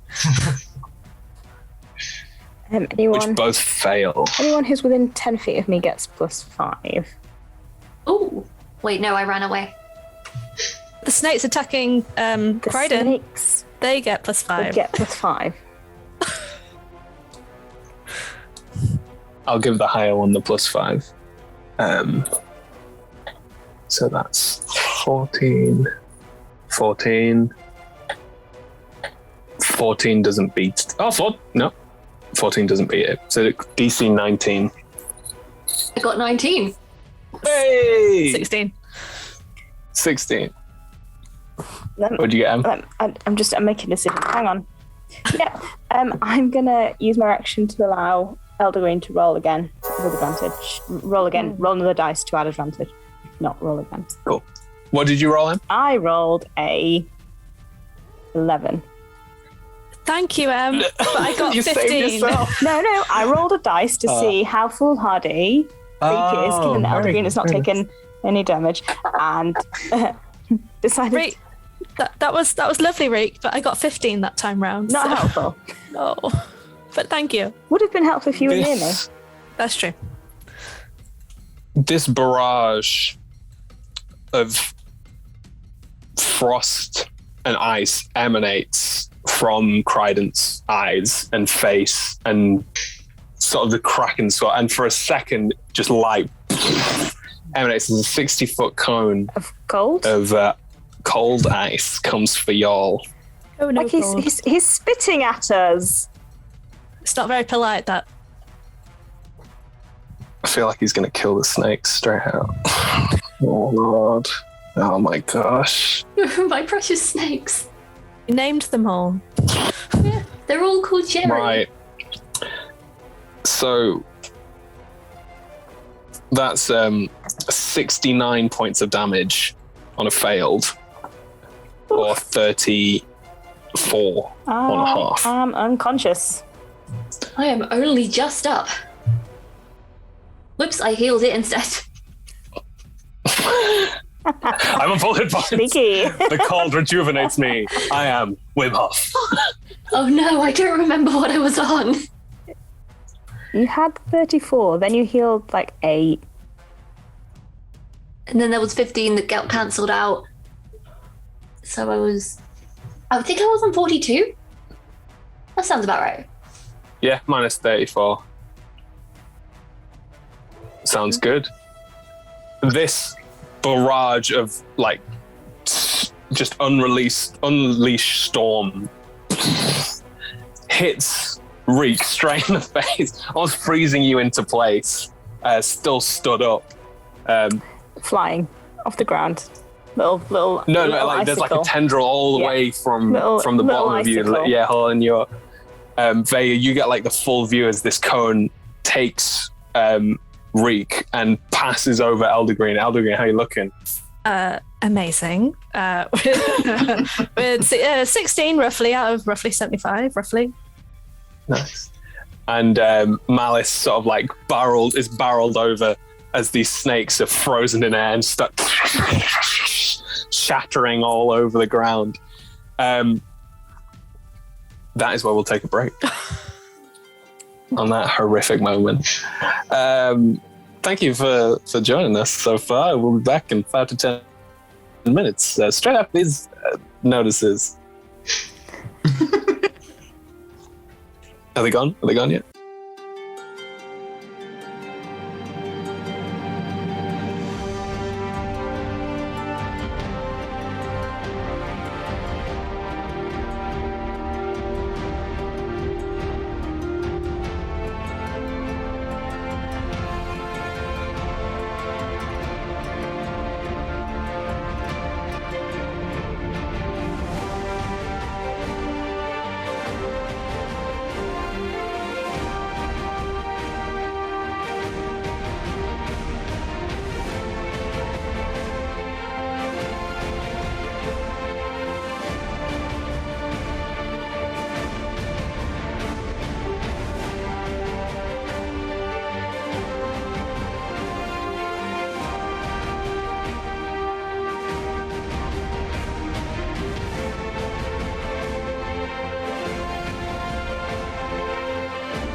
Hello and welcome back. Part two of part one of a six-parter. My head. Don't question it because it won't help you. Neither will I. But yeah, welcome back. We currently left our players mid-fighting one of the members of the Eternal Army to prove their worth. Crichton has proved to be quite a handful at the moment. However, they do seem to have him on the edge, throwing a litany of flying snakes, of all things. Has really shown the weaknesses or the chips within Crichton's visage. Anyway, pauldrons have been smashed off, armor has been broken, blood has been spilt. But it is now Jamie, your turn. I always pictured Jamie running one way and Malice like running the opposite, sort of like crossing over. On your left. Followed by snakes. By these icicle A cloud of snakes. The Benny Hill sketch. As she runs past, she's going to say to him, "My magic isn't working," and sort of runs past with this shield and sword, and she's going to run and then see Rick take this hit. How high up are you? Oh no, I was like shoulder to shoulder with Malice, so 6 foot in the air. Okay, roughly. Cool. She's sorry. Yeah, no, continue. The one thing that you have noticed is now that everybody's run away and the icicles have parted and the big storm that came out of Crichton's face, when you look to see Crichton again, you can't see them where they once were. And then you follow the shadow and you look up as they're floating in the air, flying in this sort of like weird hailstorm of storm. They're sort of like going towards Vega. They haven't got the movement to get there yet, though. Okay, I feel like that's a problem for another time. She's going to change direction slightly, run, jump, and sort of try to drag Rick to her level so she can use her action to pop her great healing and whack that in. Perfect. You sprint, jumping, and like smash into this sort of like ice sculpture that was once known as Reek. Falling to the ground, you just like pop this health potion in as you both like barrel roll onto the ground together. Reek, get some hit points. Ooh. 16. Very nice, thank you. Oh, it was cold in there. Welcome back. He's up there. How did he get up there? I haven't figured that. And she will turn and nothing, I guess. Yeah, that'll be her turn, and she turns and just looks up to watch the impending battle between Vega and him. As you look up, realizing there is nothing you can do, there's this moment of frustration. Maybe it's being angry at yourself for breaking the pact. Maybe it's just pure frustration of the fact that you want to fight, but you can't.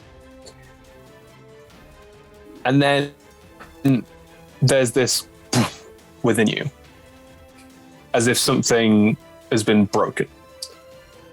And your finger's still pointing up, directing Reek where to go. And then as the shadows come within you and then blast out your finger, could you roll your magic missile? Where did it come from, though?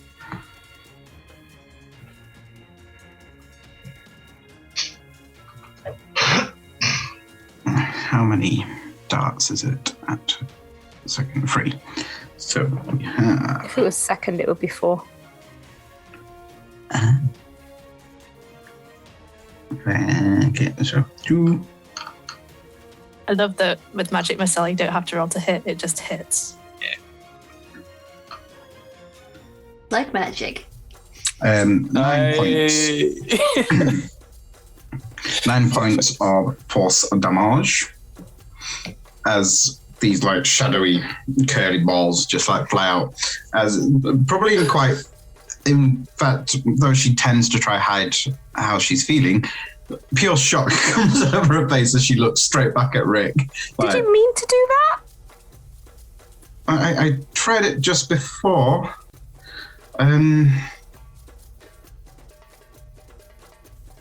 We'll unpack this later. Beautiful. We'll have to be alive later. Is that the end of your... That is the end of my turn. Unless I try to be a bit more... You better cast was it that now. casting of the spell count on my turn? Or was that from before? That was last turn. She will then, looking sort of quizzical at Rick, go, actually, let me try something. And I will quicken spell to get it down to a bonus action. Spells, where my spells gone? There we go. Does it look like he's sort of on his own up in the air? He's about 10 foot away from Vega. Right. There was like a weird ominous like when he was flying towards you, Vega, because you are frightened of him currently, you can't move back, and he can see that in your eyes. So there's this idea that if he wanted to get to you, he could have, but he's being frightening. Yeah. So he's stalking you essentially. He's doing the Terminator slow walk in the air. Yeah. Is that backwards? Actually, we'll scratch that quicken spell, and she's going to just look at Rick and go, let me try something else. As she centers more of the shadow and launches it out, she's going to try get a Hexblade curse out on him and see if it tethers. Nice. How does your Hexblade work? How it looks. Yeah, because it's just you just curse something. It's just almost like it's just like a sort of very transparent, hazy shadow that surrounds them, and cool. like now and then you see like the shadow of him sort of bleed away and go into the curse now and then on the floor wherever it's been casted. Nice. Yeah, there's this wonderful like as you throw this shadowy curse up, affecting Crichton, the storm that's sort of propelling him mixes with these shadows, and then on the floor you can see the storm's shadows sort of leaving the ground and then flying up to join the storm itself and then re-emerging upon the shadows. It's a weird sight that you never thought you'd ever see, but here we are. Okay, is that all your turns? Perfect. Vega, can you make a dexterity saving throw for me, please? As Crichton just holds a hand out to you, and then boom, that barrage of icicles. Not one. Hey, baby. I'm gonna use my Thank reaction. you. That is... How high did you say you were? I said I was 25 feet away from him, so I figured I was maybe like 15 feet in the air. I'll allow it. Cool. That is in total maths 14 points of damage, not 15 but 14. And you are knocked prone as you fall to the ground. This like large, like these barrels of like ice balls get thrown at you as one clunks you on the head. You lose your whistle from your mouth and woo. And so that's sorry, the damage, is that from falling or no, that's just from the icicle hitting you. You weren't high enough to take fall damage. right? That's what I thought. Sorry, But say yeah. that again. How many? I didn't. 14, not 15. 14. I think I said. I think 14 points of cold damage. Okay. And I'm on the ground. All right. The ultimate brain freeze as you fall to the ground. It is now your turn. Now my turn. Okay. In that case, I'm still frightened of him. Yeah. Yep. Oh, Liz, can you... I totally forgot to ask you to re-roll your wisdom saving throw. And Malice, you both need to re-roll your wisdom saving throws. 17. That passes, so you are no longer frightened. 8. You are still scared. I swear Malice's wisdom rolls are just cursed. Why don't I make it a con check? I should have made it a wisdom saving throw for the axe, whatever that's doing to you. Just a skin condition. It's fine. Yeah. Your teeth are getting sharper. That's fine. It's all good. Oh, so I could stop myself from being frightened, but that would literally be all I could do on my turn. So instead, I'm going to use my Ring of the Ram to attack. Nice. And I'm going to use a card that I got previously that I still have in my notes, which says succeed on an attack roll. So Perfect. using all 3 of the charges in the Ram's Ring, that is 6d10. Smash it.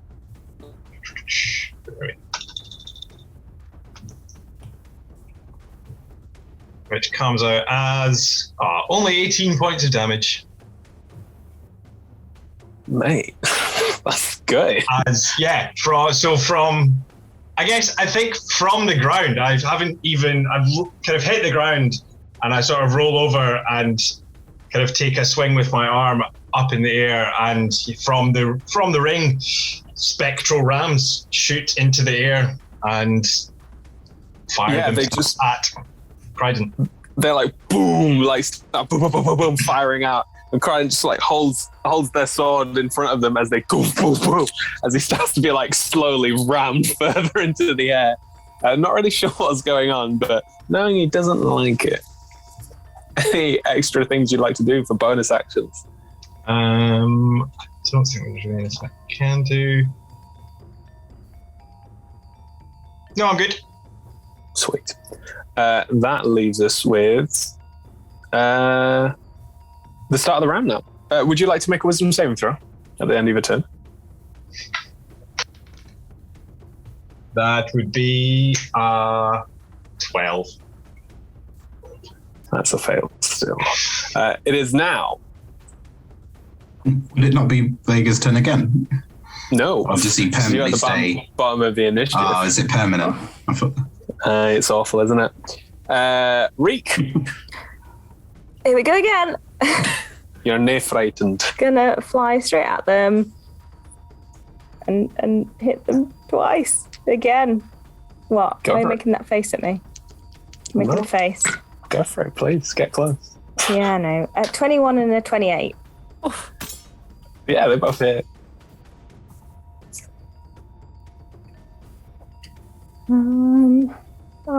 Let's. I've got 1 second level smite left, and 1 first level smite, and I still have another first level smite. So you know. Oh no! Don't go away! Don't go away! No! Damn it! I've lost one. 26, 33, and the one that's gone. 49 points of damage. Amazing.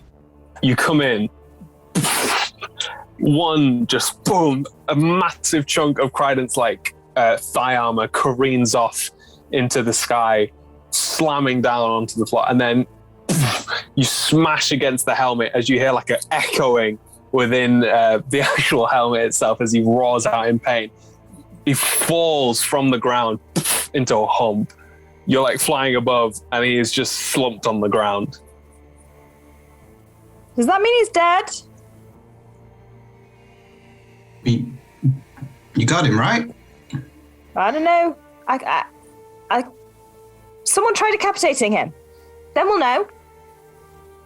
Was it to the death? Was it not to the... No one said not to the death. I'm pretty sure it was to the death. I've got an axe. The decapitating, you know. Can I get a read of the room from the people around us? Are they chanting, No. kill him, do it? No, not at all. They're all actually quite quiet. And they're all sort of like watching really intently, and you can see like a few of them looking at you. But the sort of there's four of them stood together without helmets, all each watching unfazed. And the body of Crichton slumps up again. You hear this like cracking as he cracks his back, and then these icicles like appear out of his arm and across his like helmet, and he turns to face you all and gives a big sigh out as this like ice breath sort of comes out, and he puts his hands up, the sword at the floor, and readies himself. Reek, is there any extra actions you'd like No, I'll to do just for your turn? stay here like a fool. Up in the air. Evie? Well, no, Oh, like sorry. canonically hovering above the ground, not like up. No worries. Elder Green, not Evie. Sorry about that. It's like E stands for Evie. That is the letter, Niall. Anyway, so Elder Green can see that Reek is fighting with full force, and will potentially look at Malice, who I'm guessing is still quite injured and being chased by snakes. You can see this. You can see this armor is like covered within like ice, like reinforcements almost. And you're currently frightened, aren't you? You're running away. Mm-hmm. Oh, decisions. Right. Okay. How high off the ground are you right now, Malice? I'm on the ground. Oh, wait. Okay. Cool. I thought you were flying. Nah. Right. Okay. Cool. I want to cast polymorph on you, and I kind of want to make you a giant constrictor snake, but the HP isn't that high. So instead, what I will do is polymorph you into a giant ape. But this isn't any ordinary ape. This is a Feywild ape. So it has got big eyebrows. It's covered in flowers, and kind of has a really smiley face. So that is what you transform into. I can send you the stats in a second. Yes, please. And I think because Reek is right by this creature and could be in some sort of firing range because it's got back up again, I'm going to use my Healing Light, which is a class feature. I have a 2d6 healing pool that resets when you finish a long rest. As a bonus action, you can heal one creature you can see within 60 foot. So I'll use the whole 2d6 on Reek, and I'll roll that now. No, I won't. Beautiful. Bear with me. I lied. I will use another card from previously. Go for Max healing from our source. So Hey. Amazing. So 12 HP to you, Reek. Thank you. Nice one. Yeah, so all of that happens. It's all very kind of shining golden light appears. And it's like little toads kind of hopping their way across to Reek. Oh. And they kind of heal you up from Sweet. the ground up. Creepy. I was going to go with adorable, but And I'll say, look, Malice, you just have to go with it. Trust me. Yeah, go. Yeah. Right. And I'll turn you into that giant ape. okay. What happens when I become a giant Oh, ape? you tell me what the transformation looks like.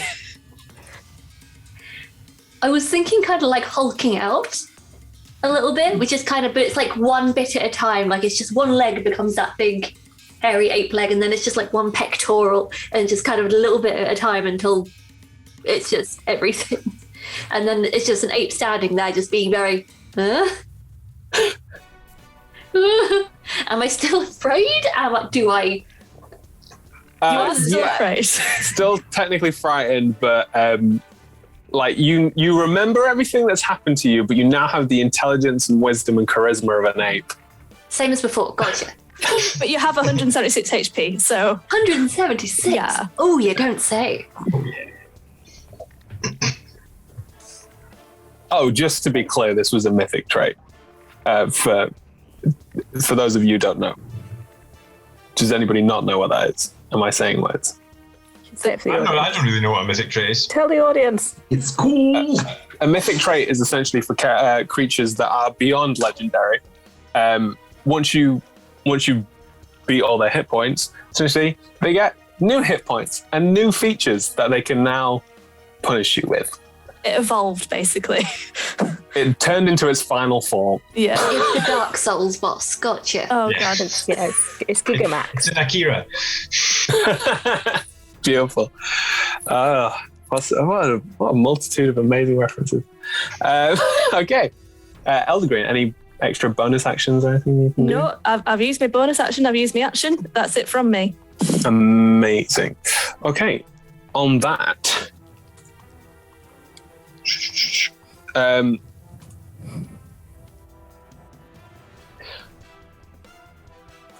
just trying to think the best place to use this.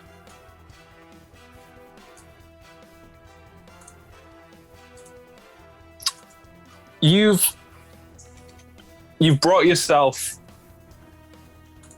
down, haven't you, from Kryden? So you're on the same level as Kryden, haven't you? Emma. How high is Credent flying? They're not, they were on the floor. Oh, yeah, then I'm hovering. I wouldn't be like standing, but I'm hovering nearby. Cool. Look, now, all I'm saying is I can't take 2 15s. I think he's going to give you 215. He like looks at you. He looks at you and like Henry Cavill pops his arms. And as he does so, a literal ring around you both of ice wall just comes up. So he's basically trapped you inside a ring with it. It's not got a top, so you can fly out. Dude, I know I'm fun, but like, more walls?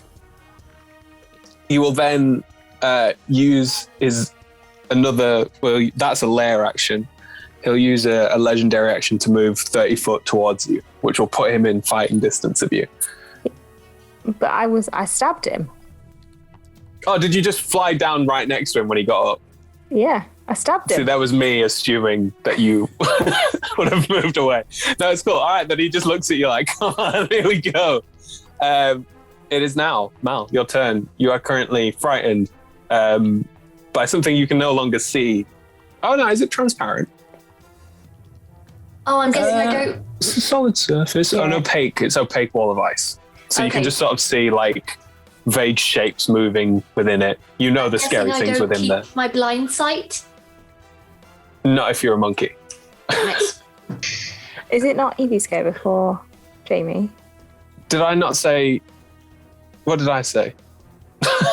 I meant Malice. Whatever I said, I meant Evie and Malice. I interpreted it either way. Cool. I'll get rid of these flying snakes from my initiative as well. We've just got a load of flying snakes like on your desk now. Or they're just like Yeah, lying there like, dead. get out of here. They will be back. That was my ice breath. Oh Lord, why have I done this to myself? Just keep them in a bookmark tab. Okay. So I can't see the person that is. I can't see Yeah. Trident, No. opaque wall. I'm gonna do what any giant fey monkey would do in this situation, and I'm gonna throw a rock at the ice.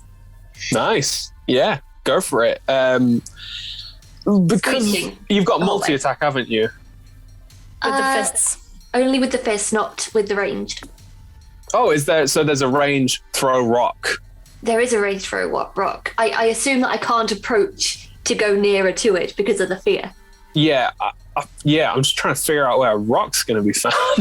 I guess I you can like throw one of the ape crowd. out. No, like you smash the brick floor because getting another Eternal Army member involved in this fight is not a good idea for you. You smash the ground and pull out like a segment of like concrete slab, holding that in the air. Roll to attack the wall, which is technically not at disadvantage, and it does have an AC.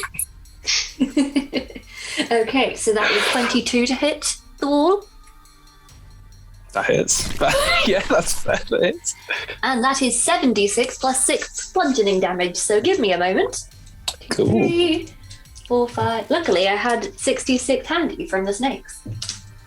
Hey, funnily enough, this wall is immune to psychic damage. Just don't think at it. Don't think. Just throw. What would you do if you tried to detect thoughts and the wall went, well, hi there.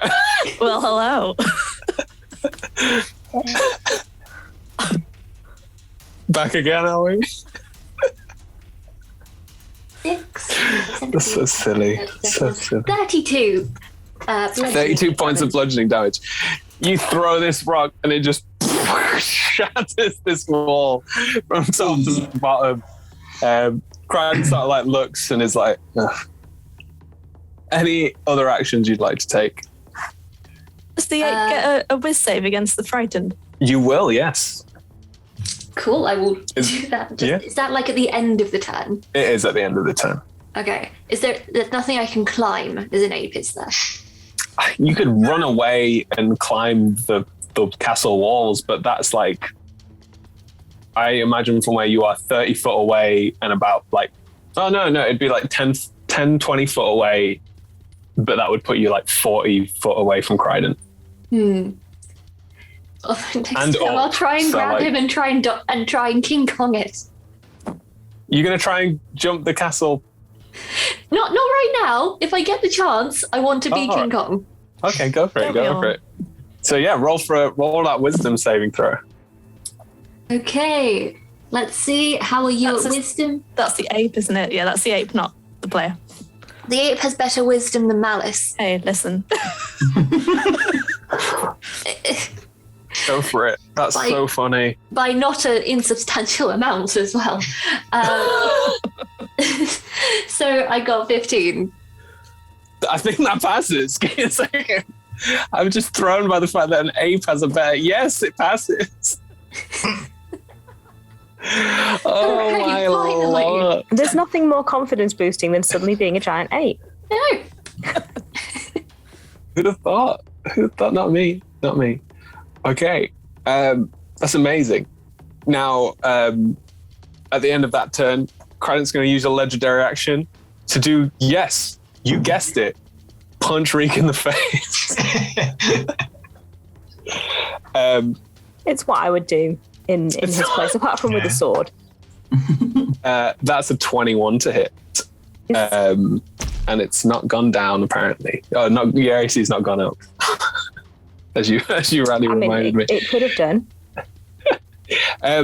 This time you notice that it's not the sword that elongates, but almost like these spikes of ice just come out as he moves forward into you. I keep picking up the wrong die. Toss some D4s now. Not in addition, just but then instead. I wouldn't get 15. Yeah, but then I wouldn't get 15, would I? Guys, I'm not even joking. The curse of 15. I rolled a 15 cold damage.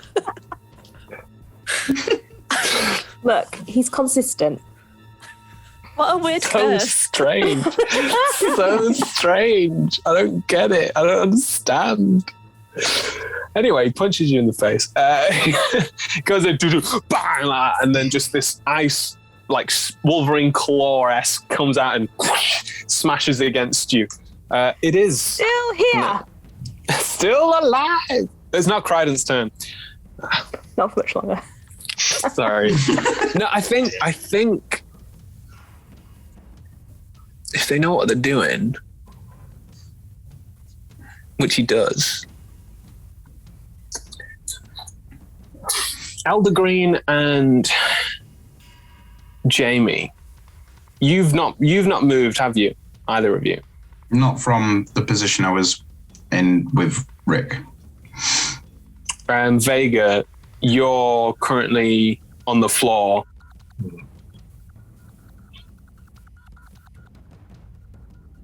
I'm really sorry, Em. It just makes sense.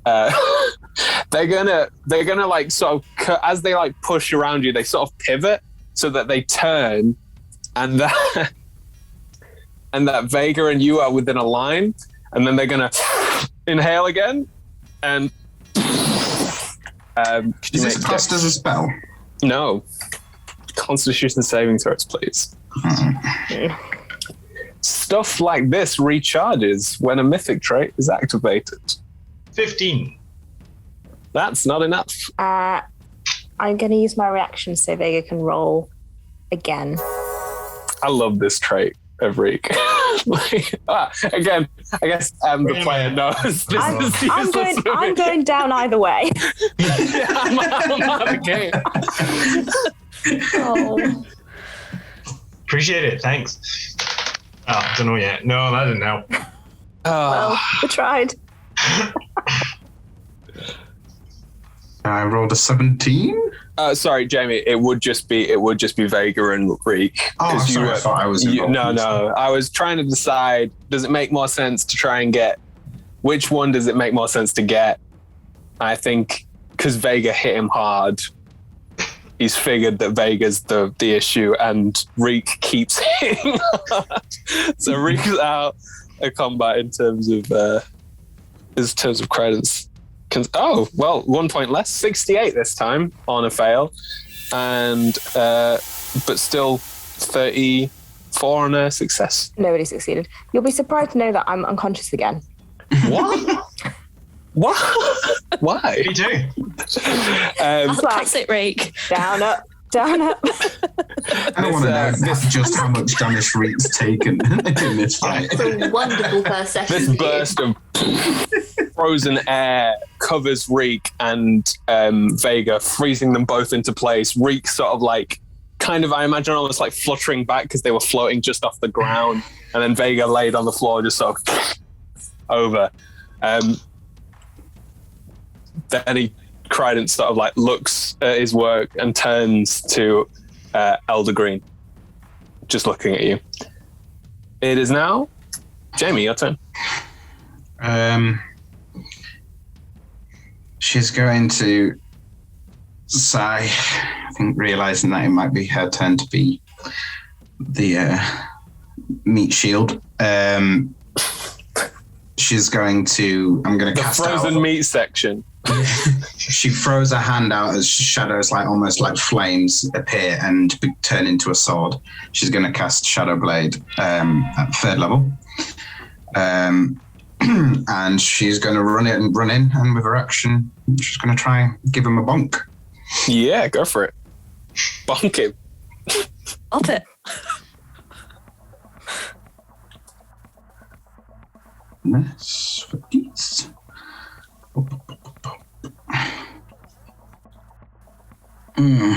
That's a 15 to hit. That misses as you like come in with the Shadow Blade.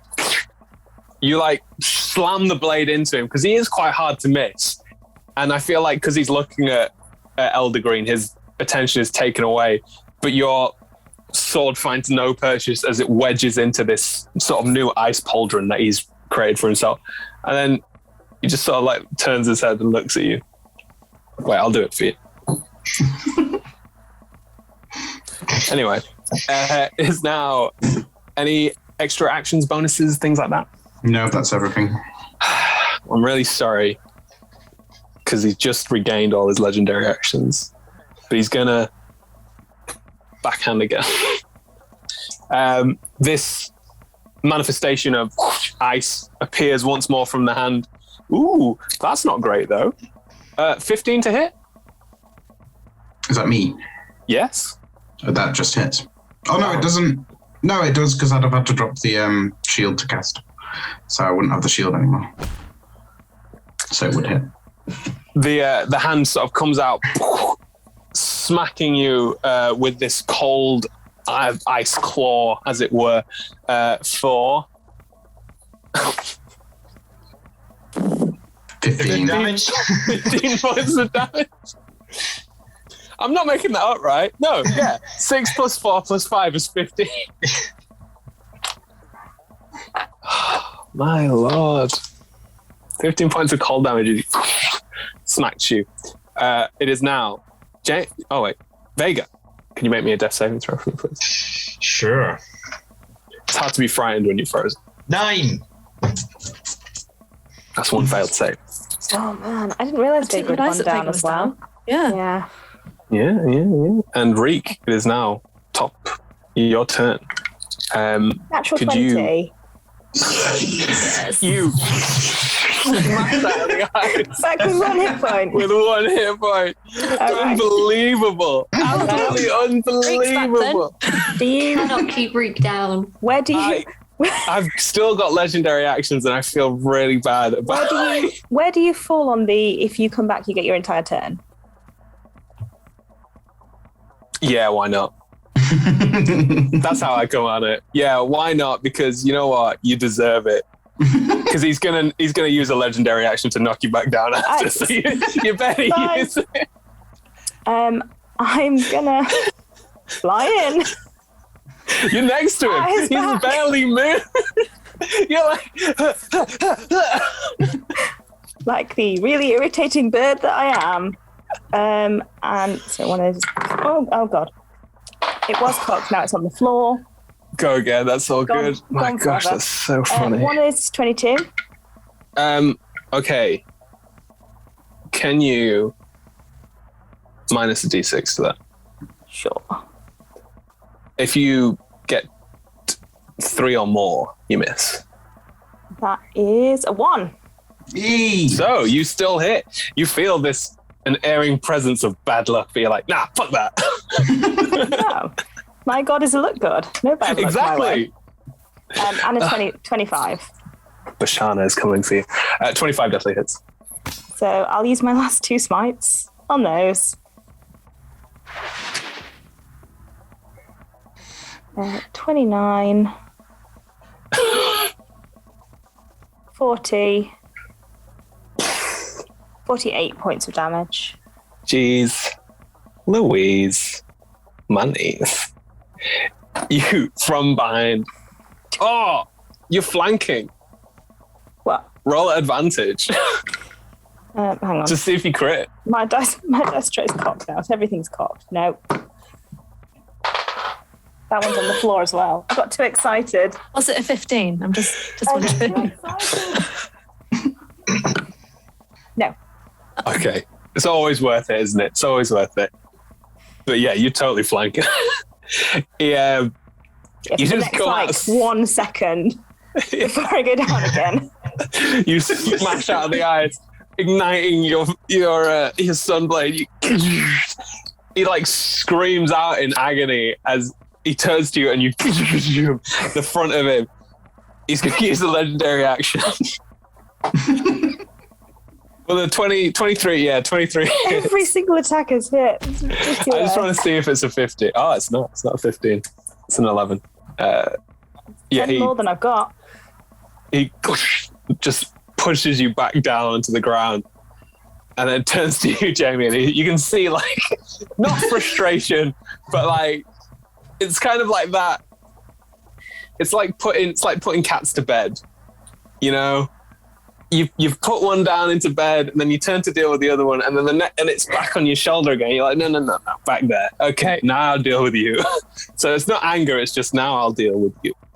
And that puts us at Ever Green. Right. Well, I wasn't Elder aware Green. That, whichever. I mean, I do enjoy a good nickname. So I didn't realize that Vega was down. So there's 2 Vega people be down. It's not Yeah. fun. With 1 failed death save. Yeah. Cool. So I will cast. How far away is Vega from me? I'm 30 foot away from Big Boy. Then about 40. That's irritating. You can move, like, because 30 foot's not bad. Yeah, I need to touch though. For cure wounds. Sorry. No, it's cool. In which case, I will have to bonus action. I'll say you're within range. Okay. I will 3rd level cure wounds on Vega. Thank you. Let's see how much that is. At 16 points of healing. Cool. Nice. Again, the frogs are coming for you, and they hop all over you, and you are now among the living. I do not have a bonus action that I can use right now, but I'll look over to Rick feeling a little bit of guilt there, but Vega was bleeding out on the floor and there wasn't much I could do. So I went over to Vega to make sure Vega was okay. And then there's a lot of internal guilt going on with Elder Green. Rick, you're like bleeding out on the ground just listening to this.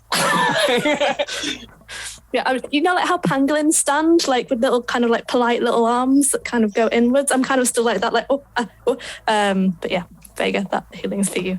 Mike's got a really cool rule for his games that I'm going to introduce here, which is that when you are on unconscious death saves, you're still kind of compos mentis. Okay. So you get to have like your death saves kind of lived out rather than. It's Ricky's on the floor going, I'm still fine. Rick, I'm coming. Maybe not now, but give me about 6 seconds and I'll be right with you. Just blood all over their face from where they've been slapped repeatedly. It's like frozen blood.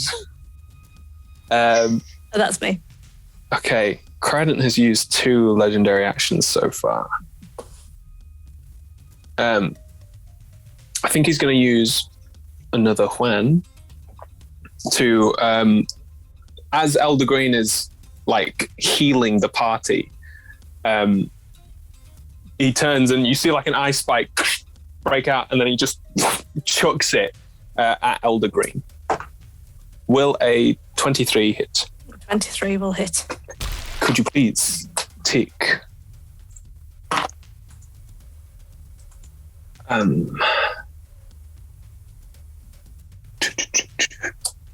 11 points of cold damage as this ice spike stabs into your shell, probably freezing over a little pond.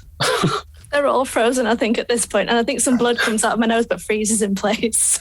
Aww. Yeah, and I'm moving very slowly.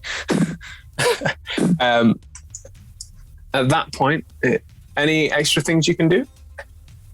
That was Credent's go, wasn't it? No, that was a legendary action. Oh. Sorry. Oh no, that's me. Then, with that throw, he'll then like return that hand up again.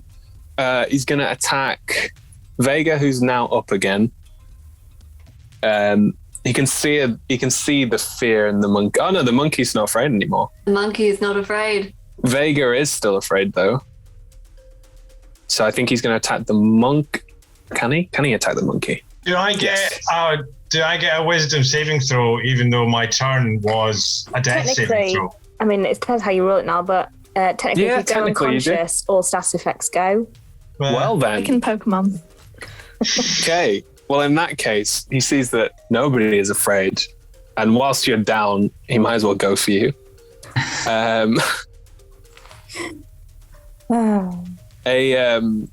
going to go. So that's one for Jamie. That's one for Elder Green. And the red one. Welcome to Yo-Yo Land. That's all I'm going to say. And this one's for Vega. Is this one a spell? No. Are any of them a spell? No. He's a giant ape.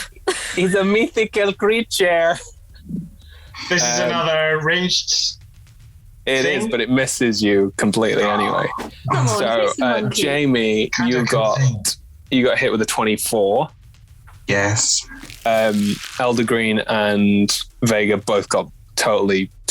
These like icicles like shoot out of the ground, flying towards you, but just straight over your head. But Jamie, you take a squalid 14 points of piercing damage as one finds its purchase in your back. It is now Malice. I believe that's right. E is for Elder Green. God damn it. M is for Malice. Yay, letters. Yay. Yay. We can all read, kind of. I can't read. Okay. How is Crident looking? Pretty rough. Excellent. I'm gonna wail on him with my fists. He's putting up a fight and he's doing some damage, but Yeah, there's more of you, isn't there? Some Well, that's a damage. slight insult to Reek there. Doing a a heck of a little bit lot of of damage. It's been 2 cone of colds now. Would have gold. Okay, I'm gonna do 2 fist attacks with the multi-attack. Oh, and the first one was a nat 20. Yes. Yes. Hell yeah. Well, give me a card after midnight. What's wrong with me? So, this is dangerous. We're slashing, aren't we? Probably bludgeoning. Bludgeoning? with Oh it. no, you're a monkey. This is called bonk on the noggin. You have maximum damage on the attack, and then you can roll the damage dice again. So Nice. essentially, yeah, Nice. one gets max, and then you get to kind of double it in it, I guess. Fuck yeah. Can that be So applied what- immediately? Yes. So Wow. what's the attack damage for that first attack? 3d10 plus 6, So 30 plus 6, 36. and then you get to roll 3d10 again for the extra damage. But Excellent. but it's crit anyway, so you'd be rolling it again. So the crit takes Oh. away Okay. the crit cards take away from the double dice because they come up with crazy stuff like this. Nice. But it also kind of evens out because some of them are just like maximum damage, which is just you max out on your damage for the one attack. Is it plus 6 again? No. No. So that's another 18. Nice. So 38. 48. 48. Boy, And I get to punch him again. No, 36 plus 18 is 54. Thank you very much. Thank you. Holy crap. Kill him. Finish him. Okay. Last punch. Got a 21 to hit. Yeah, that'll hit. Okay, let's grab these d10s. Ooh, that rolled really well. Damn. I got 2 8s and a 7. Nice. Don't know how, but 2 8s and a 7 is 39. 5. 39 plus 6 is I already plus the 55. 6. I think I did anyway. Did I? The damage alone is 34. It's 24 plus 6 is 30, so 30 total. 30. Thank you. Sorry. I think I got excited. I started timesing by 3. Take 9 off now. Just take that 9 off. So what was it? Sorry, 34? yeah, I meant 50. 192. 34 points of damage, right? Cool. This monkey just starts smashing it. And it's like almost like a shadow at first above you, Jamie. And then you just see this like monkey crunch down to Kryden. And Kryden is just like underneath it, like there's no blocking this. It's just straight bludgeoning damage to the cranium as this monkey's like repeated fist just keeps slamming down on his head. Any bonus actions that the monkey can do? a monkey does not have bonus actions. It does not know how to do that. Well, I think it's fair to say he'll use his final legendary action to try and stab the monkey. No. Oh no, I only have 157 hit points. 25 to hit. That's right, you're about to lose 15 of them. Oh shit. Gauntlet is down. All right, here we go. 18. Oh. He's Ooh. looking up a little. He's looking up a Step it Against up. the grain. Stay tough now. Okay.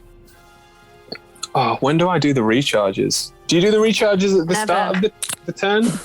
Or the end? Yeah, I usually do them at the start of the turn because otherwise you can't use them. Thank you, Anne. Or you could just not. So It's DM choice now. they rolled a 4 and they needed a 5 or a 6. So they will start to move in. With 2 fists, they'll go for the monkey. Oh, a 15? Well, as a monkey, my AC is 12, so Oh, okay. So they come in with 2 fists and deal. no, that'd have been 18. 18 points of bludgeoning damage as he goes boom, boom, boom, like that across your chest. And then on the last one, this spike of ice seems to just out from the final fist and deals an extra 5 points of cold damage. How many can I do? Okay, cool. And then Jamie's next to him, the monkey's next to him, Reek's on the floor. Next to him. Yeah. But unconscious. Vega's just getting up, but is about 10 foot away from him. So's Elder. All right, so he's going to take a swing at Jamie. But 14 on this. Mm-hmm. You just sort of see this like ice claw swing past your face. And then he goes back for the monkey again, dealing 15 points. Gold damage. Fuck's sake. Today's episode will be the trial of 15. Oh, what is this madness? His number is 15, and his letters are E and N. Hey, it's like bingo. He just starts going in onto the monkey, throws out like a just to try and knock out Jamie, but Jamie sort of sees it coming, and he just continues to wail into the monkey. It is now, Jamie, your turn. My turn. Right. I'm going to quicken spell a 3rd level magic missile first Cool. off. So that's fine.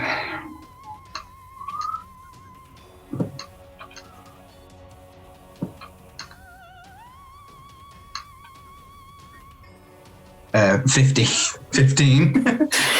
points Yeah, give it of back. force damage. Absolute jokes. But as she, as like before, she's pulling magic from what her own body can't actually sustain, that power. So you start to see chunks of like in perfect shapes. Actually are fine. Okay. You notice that there is no damage to your body now. If anything, your light your darkness, should I say, becomes stronger. So her skin doesn't instead go of the way black. instead of the way it bleeds off, it now like contracts, and you start to like notice like your clothes have this solid energy to it, and it's almost like overlapping you, supporting you. Does her skin still go black? Yeah. Change from porcelain white. Mm-hmm. Okay. But it doesn't fall away anymore. It like strengthens you. Very nice. And then on a crack in from a far realm appears, and these warped weapons of like sharp tendrils come and attach around his head from just above him and just pull. I need a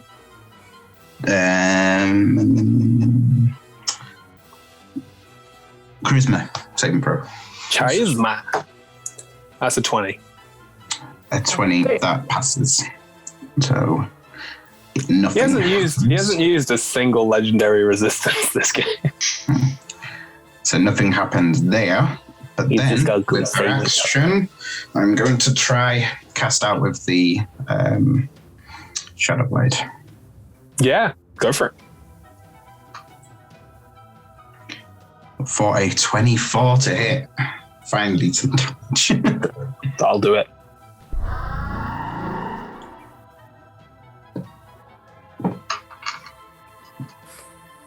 That is 13 points of sidekick damage. Unlike the ice wall, Crichton is not immune to psychic damage. You hear like a scream from within the helmet as it echoes through the courtyard. And because the city is so empty as well, it almost echoes through the entire city. He is like looking worse for wear. The ice is starting to like break off, not even melt, just like fall away from his armor. he like stumble as they like smash him into his back, this sword, and this like psychic shadow blade like cuts through his armor and then like leaves no mark or trace. He sort of like readies himself and just swings out for a slug against you. Is it the end of your turn, by the way? That is the end of my turn. Cool. For a 16. And let me guess, he deals...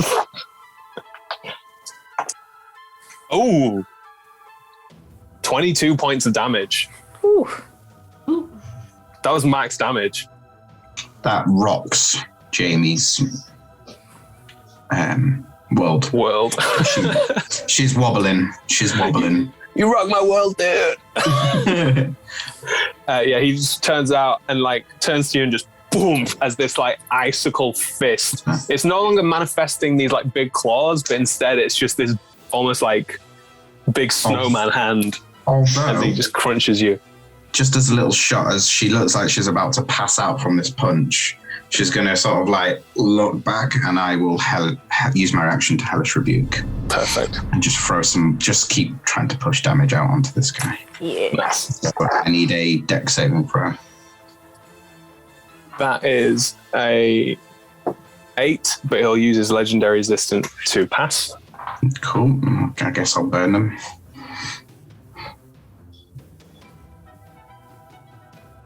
Awesome. What's the damage? It's all or nothing, I think, on Hellish Rebuke. Double Is it check. not half? Oh, no, it is half as much. Yeah. It is half as much. Ain't no cantrip like a chicken whip.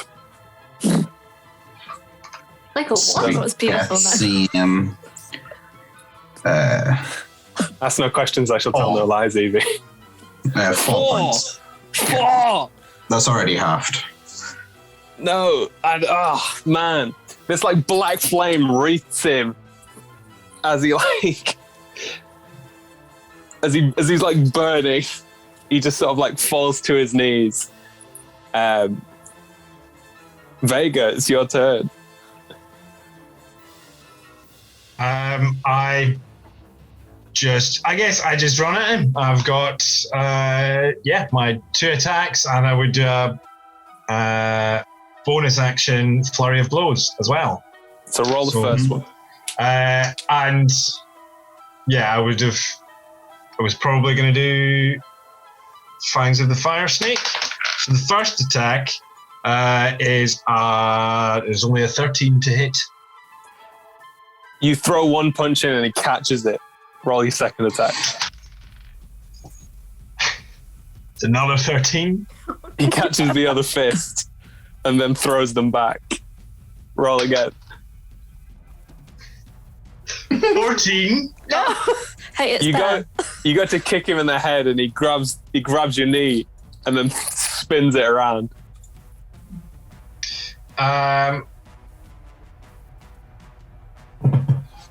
With that one, where's it going? Focused aim. I want to use. Fuck it. I'm going to go all out. I am going to use 3 key points to increase my roll by 6 to a dirty 20. So he's caught my foot, but I then just push through. As he catches your knee. Or knee, sorry, yeah. You snap your foot into his chin. And his helmet shunts like that. And he lets go of your leg. And then he puts a hand up like that. And he takes the helmet off, places it down, and you see his face. You saw it once barely in a vision, mainly the eyes. But now you see this big, thick head of a fighter with cauliflower ears, a broken nose, a wide jaw, short skin hair with like a flat top of silvery mane. I think as well that those kind of features of someone who's fought a lot, I've had a lot of experience of looking at people like that. He like looks up at you and he says, just one more look at the sun.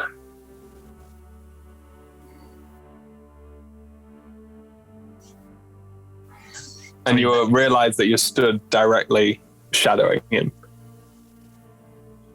I'll walk around behind him. He like looks on his knees at the sun and you see him smile. And Vega, for you, everything goes red. The lightning crackles and you hear the boom, boom, boom.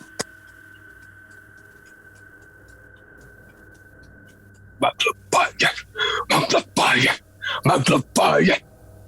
And all around you, you don't see the Colosseum. Well, you don't see the city and the beautiful landscape. What you see is the Colosseum that you recognize from your home. When you look down, you don't see Kryden. You see Zoxa in a similar position. And you know what you have to do. It's your choice whether or not you want to do it.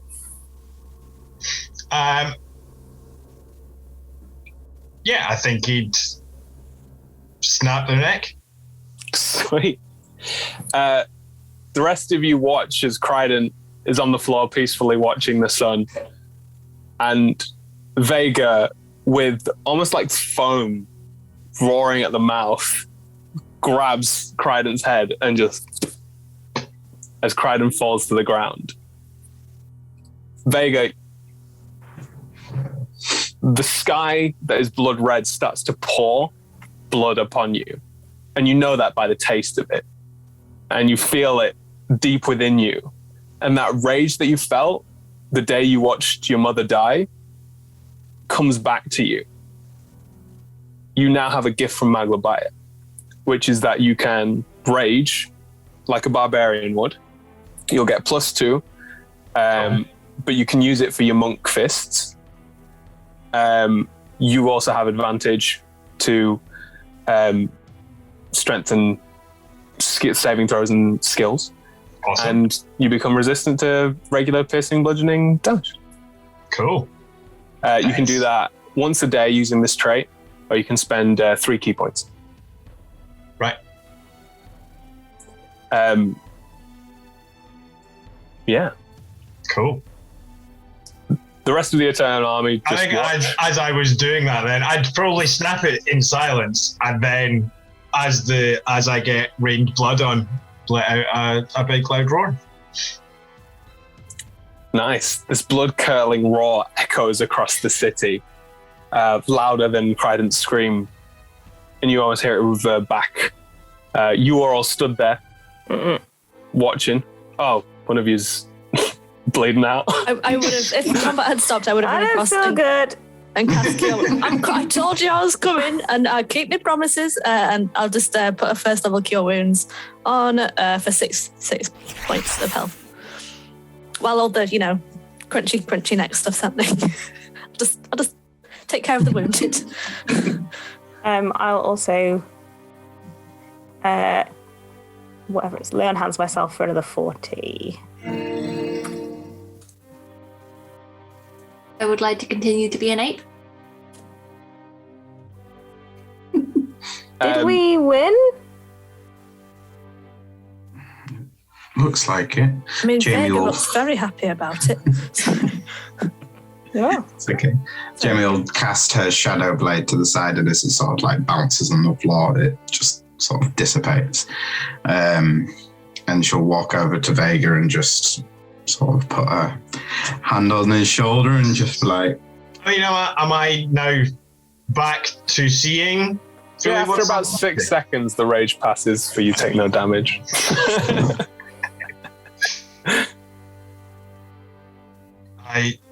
Yes, I'm okay. I've never felt anything quite like that. well, we'll see what happens. I feel there's including the brand new members, as she sort of like gestures over to you two. I feel like we need to have a bit of a walk around all of the things that seem to be happening to us all. In agreement, you just hear a little from behind you. I never felt anything like that either, but it's so good. I feel alive. I mean, I won't deny you are quite amazing. I've never seen someone take hits like that before, ever. I didn't know I could do it. I'm very glad you turned up. I'm glad Also- you turned up. It's a pleasure, Elder Green. You basically kept us alive. Oh, don't mention it. Don't mention it, love. It's any time. I've only got 5 HP myself, so I will just be putting a cure wounds or 2 into Jimmy's myself. got 3. She's basically just like hobbling around. I'll ping one your way then. That's 9 points of HP. Where you guys Beautiful. stood, where's this conversation taking place? I was going to say, I guess we're still just next to the body, but I would be starting to look around at the crowd and seeing what there's. There's four brothers that walk over, and they join you. The one with red hair kneels down and just like sort of strokes Crident's face, closes his eyes, and then the one with black hair kneels down next to him and picks him up,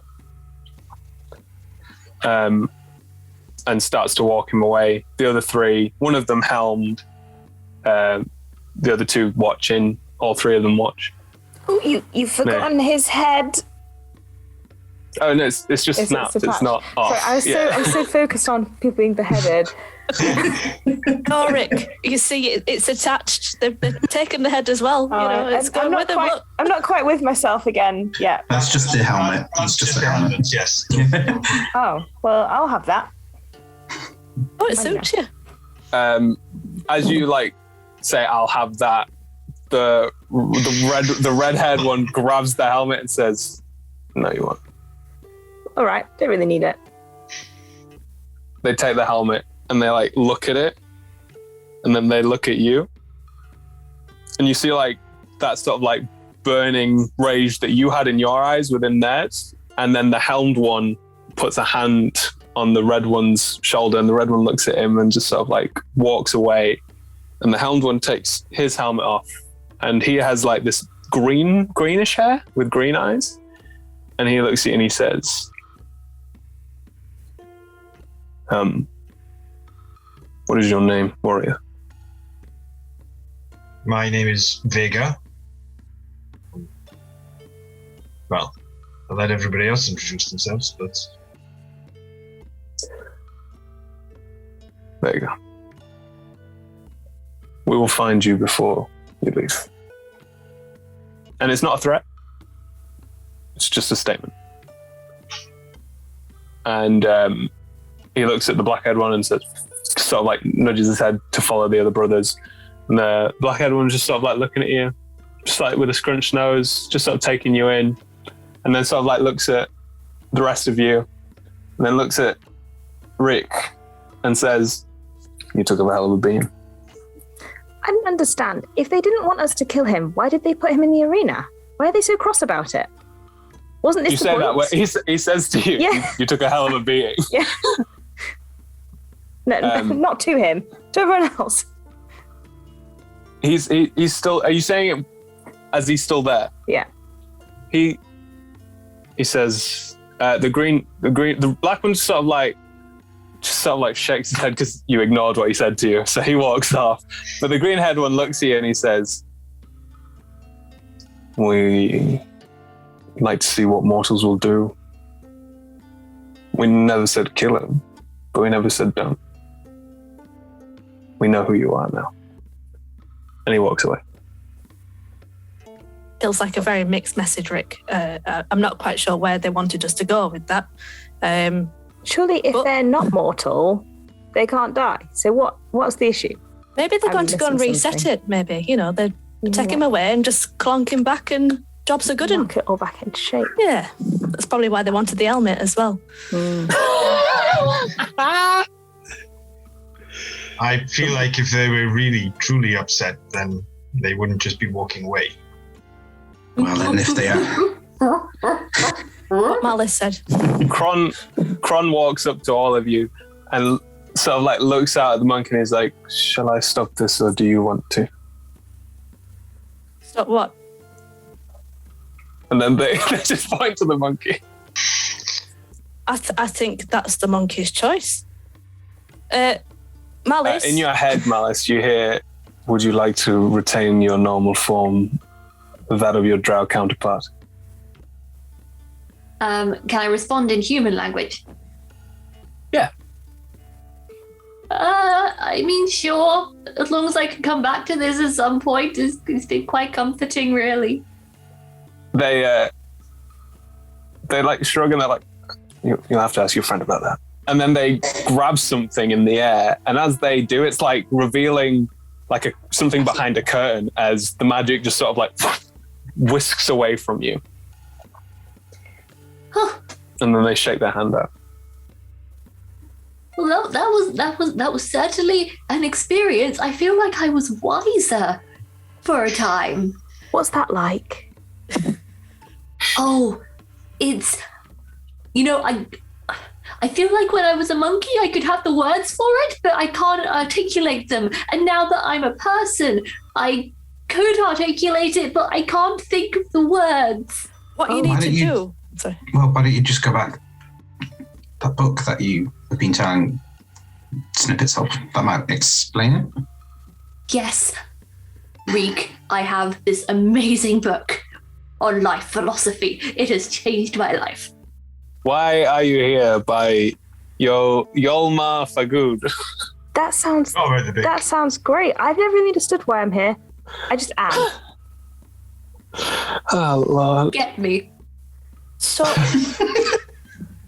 just got to... Reek, sometimes just accepting that you just are is all the reason you need. So I've just got a quick question before we do anything else. I just want to make sure for certain. Is this the Feywild? Because that's where I was before, but it doesn't smell like the Feywild, and I'll just reach down to the floor. It doesn't taste like the Feywild either, so where am I?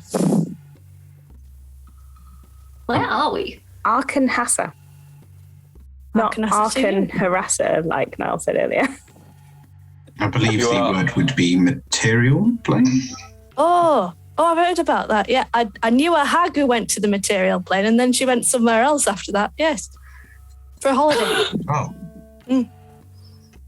I hear it's nice, but what I've seen so far perhaps contradicts that. But it's fine. You all look lovely. There's a lot of variety around, so maybe you'll like some other parts. I do enjoy a good bit of peril. Never hurts anyone, does it? Kron, quite a lot, actually. What, you got back up again? A few times.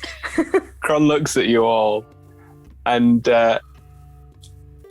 sort of with like mild curiosity, roll insight checks if you want to know what he's thinking. Ooh, I'm not an ape anymore. I can get natural 20. We'll have another card, Emma. Wow.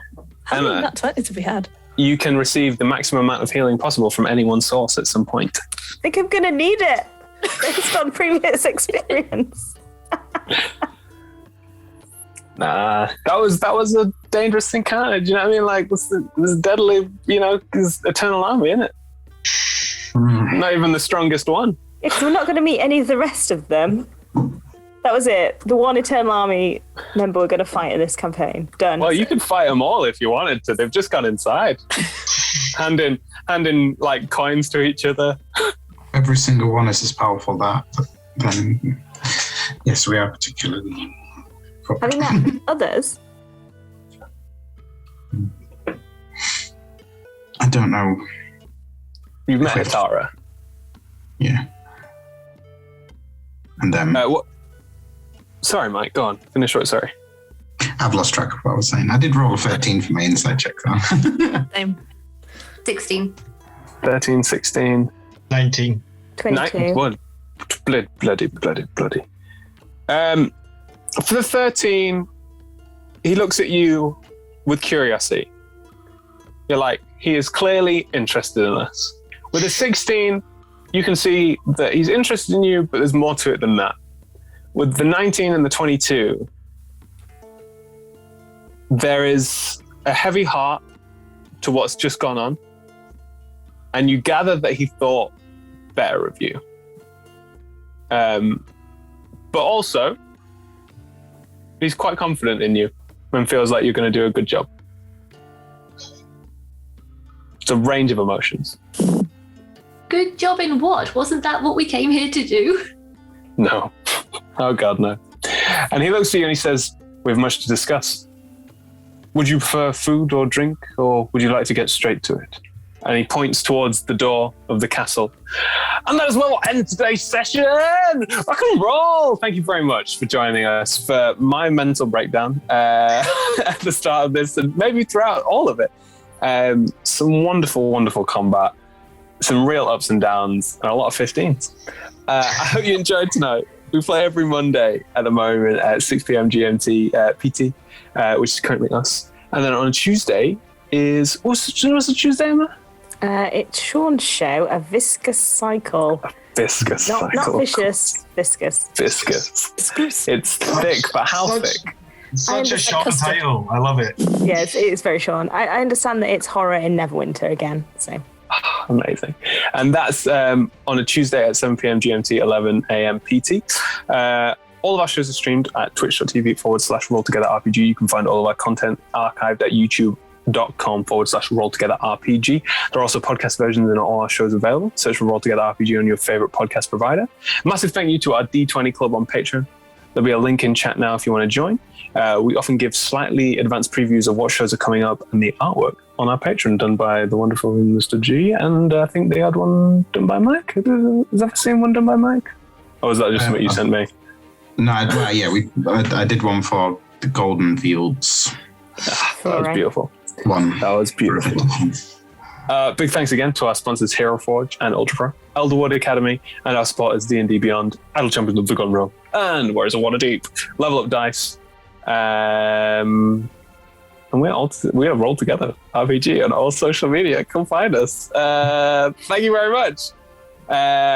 See you next week for episode 2, Electric Boogaloo, or part 2, Electric Boogaloo of Into the Wastelands, the Eternal Army. Maybe there'll be 15.